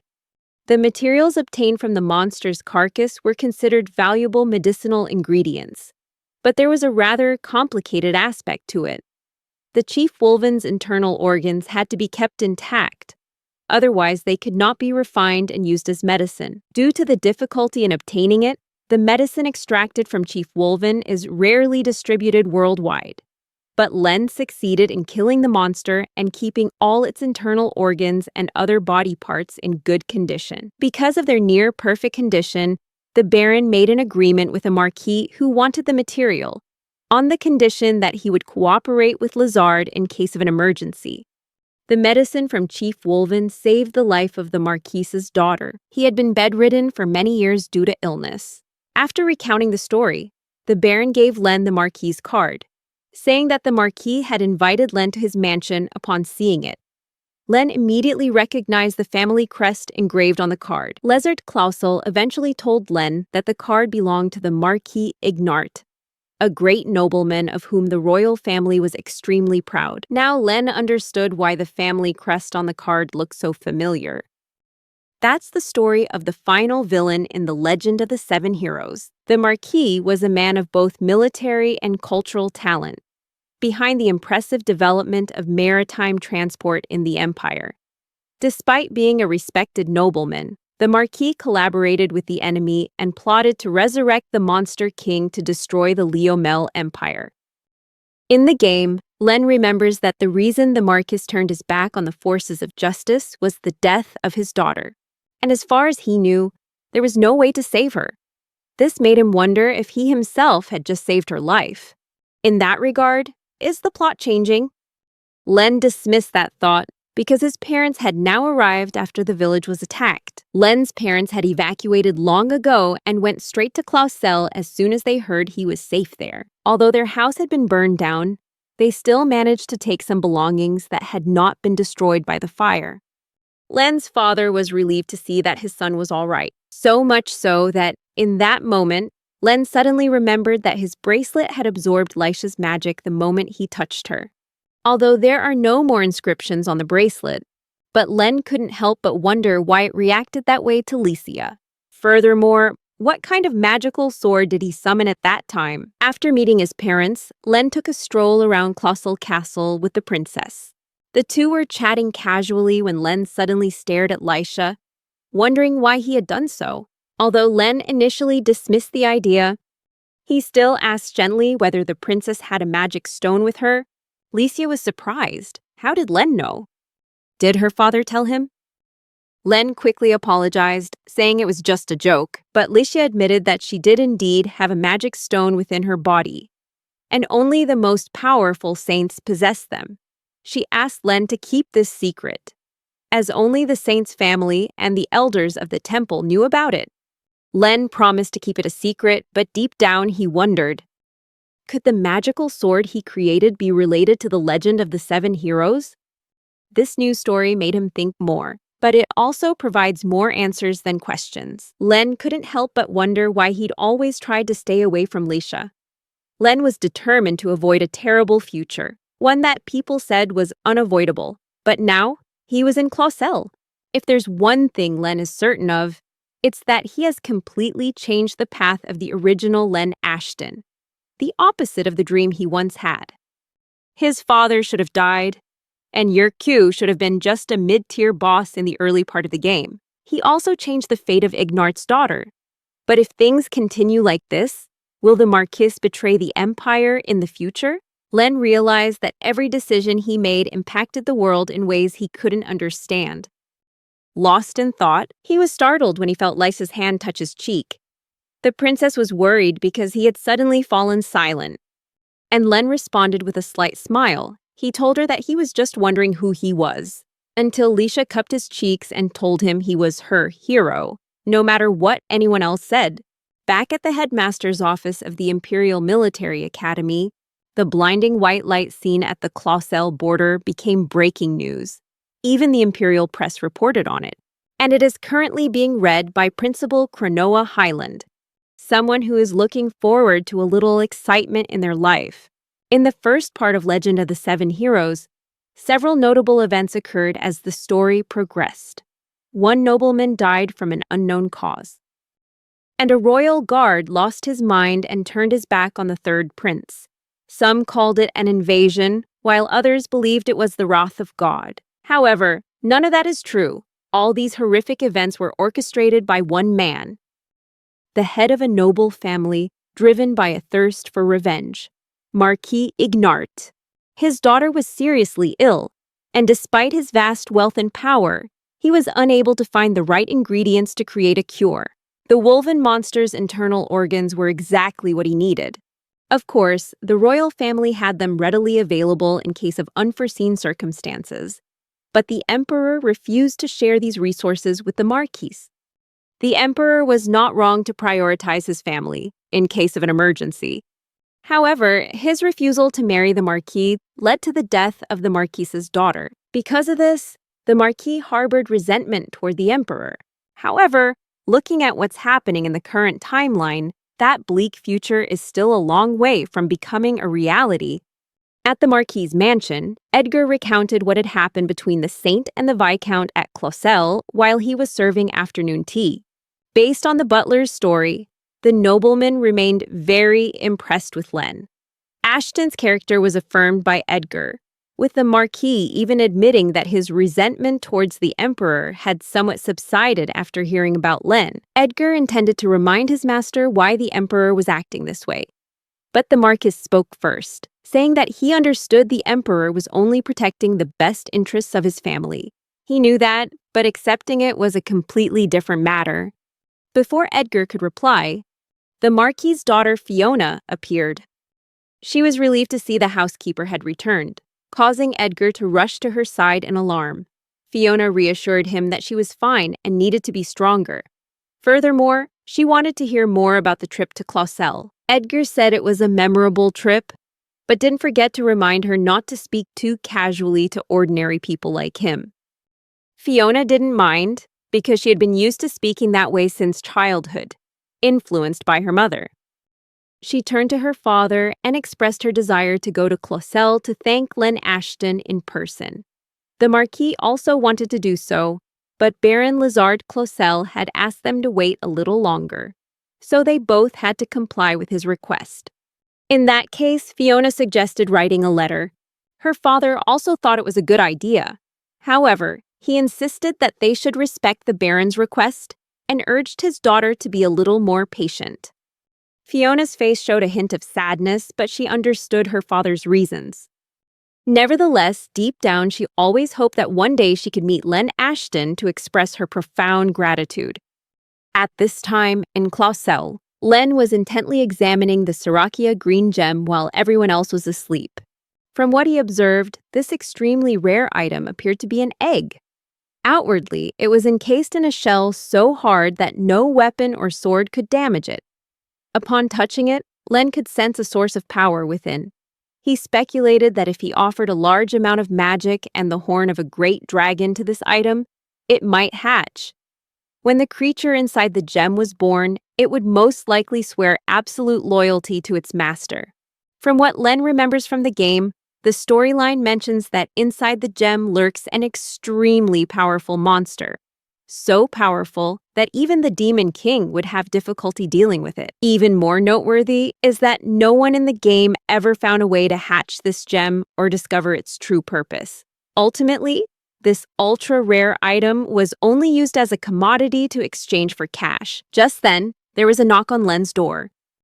Then Leisha gently opened the door, looked in, and said she wanted to chat with him for a moment. The princess noticed that Len was examining the gem again. Len then explained that the item came from Chief Wolven and was brought by his parents when they arrived in Clausel. Because the Siracia gem is believed to contain an extremely powerful monster, Len decided to keep it, especially since he couldn't destroy the item. Leisha then asked Len how long he would be staying at Clausel. He frankly replied that he planned to leave soon, as his body had recovered quite a bit. Hearing this, Leisha couldn't hide her disappointment and tried to persuade him to stay longer. But Len, being slow-witted, didn't understand what she meant. She mentioned that the Baron had offered him to stay in his current room, but Len had simply replied that he needed to work. This time, Leisha became even more annoyed and finally bluntly asked him to stay longer. Seeing her sincerity, Len agreed to stay in Clausel for a while longer. During this time, Len and Licia developed a habit of practicing fencing daily. Occasionally, he would even go shopping with her. He even chose a really nice suit for himself. One day, a royal knight came to visit Clausel. To test Lycia's fencing skills, as this was a rare opportunity, Knight Vios invited Len to participate, since the leader of the Royal Knights would be personally evaluating her. This knight was famous for his fighting style. The Holy Sword technique, founded by the hero Ruin, is a style of swordsmanship that knights typically learn not only basic swordsmanship, but also cultivate a style suited to their individual needs. The Holy Sword technique is one of the most popular styles in this world. Many sword schools utilize it, and mastering a technique can unlock combat skills, which are exchanged for magical energy. However, those without innate skills often use sword techniques as an alternative. Len vaguely recalled some techniques from his gaming days, but he doubted he could activate them simply by copying them. Mr. Vios revealed that he focuses on royal swordsmanship, as it doesn't suit the Holy Sword techniques of the Holy Knights. Len thinks that the royal swordsmanship style suits Vios well, because it's a swordsmanship focused on protection, the sword of protection. Len expressed his desire to learn royal swordsmanship for Bered's development. Knight Vios was also willing to teach him the style next time. Speaking of which, Len remembered that Licia Clausel in the game was excellent with the Holy Sword technique. This style is powerful in both defense and offense, and also provides good support, making the user a well-rounded swordsman. In this world, swordsmen are ranked based on strength, and Licia ranks second with the title of Sword Saint. She was only one rank short of the highest title, Sword King. Sword King is a title given to someone who perfectly combines all styles of swordsmanship. And historically, only 5 people have achieved this position. While discussing swordsmanship, Len asked Mr. Vios if he had ever tried learning other swordsmanship styles. Vios replied that he had studied Gokonki, the great swordsmanship. However, without innate talent, it is very difficult to master it, which explains why only a few people have been able to practice Gokonki. Len recalled Gokonki, a sword technique created by the Lion King, Leomel's ancestor in the game. This was a special technique used only by enemies belonging to the Imperial faction. Swordsmanship and skill are 2 different concepts. In the game, players cannot easily learn them. The technique that Vios is referring to stands out with its excellent offensive and defensive capabilities, but players cannot learn it. Recalling all of this made Len hate those who used Gokonki, because not only were they powerful, but they always guaranteed instant fatal damage. Upon arriving at the stadium, Vios and Len saw Lycia and the Imperial Knights practicing. The princess was delighted to see Len and invited him to join her in training. However, Len indicated that he had come to observe. At this point, a knight from the Imperial Guard spoke up and invited Len to join, saying that he had heard a lot about Len from the princess. According to her, Len possessed promising talent, a fact acknowledged by both the Saintess and Vios. Therefore, he wanted to see Len's abilities firsthand. And he gave him the sword! Len agreed, and they began to duel. The knights and princess watched together. After a few moves, the older man urged Len to fight in his own style and stop imitating their techniques. Len was confused. He admitted that he might have incorporated gaming habits, specifically the Sword Saint technique, into his current style. When given permission by the man, Len changed his stance and attacked fiercely. The captain of the Imperial Guard showed no signs of worry. Though he was inwardly somewhat surprised, he quickly knocked Len out with a single blow. But Len managed to stop him in time. At the last minute, the man attempted to break through Len's defenses, but Len held his position, even under attack. The knight relaxes, and he asked Len's name. Then the knight revealed that the Holy Sword technique was not suitable for him. Everyone was surprised, especially Licia. Although Len clearly possesses strength, the knight points out that the issue lies in compatibility.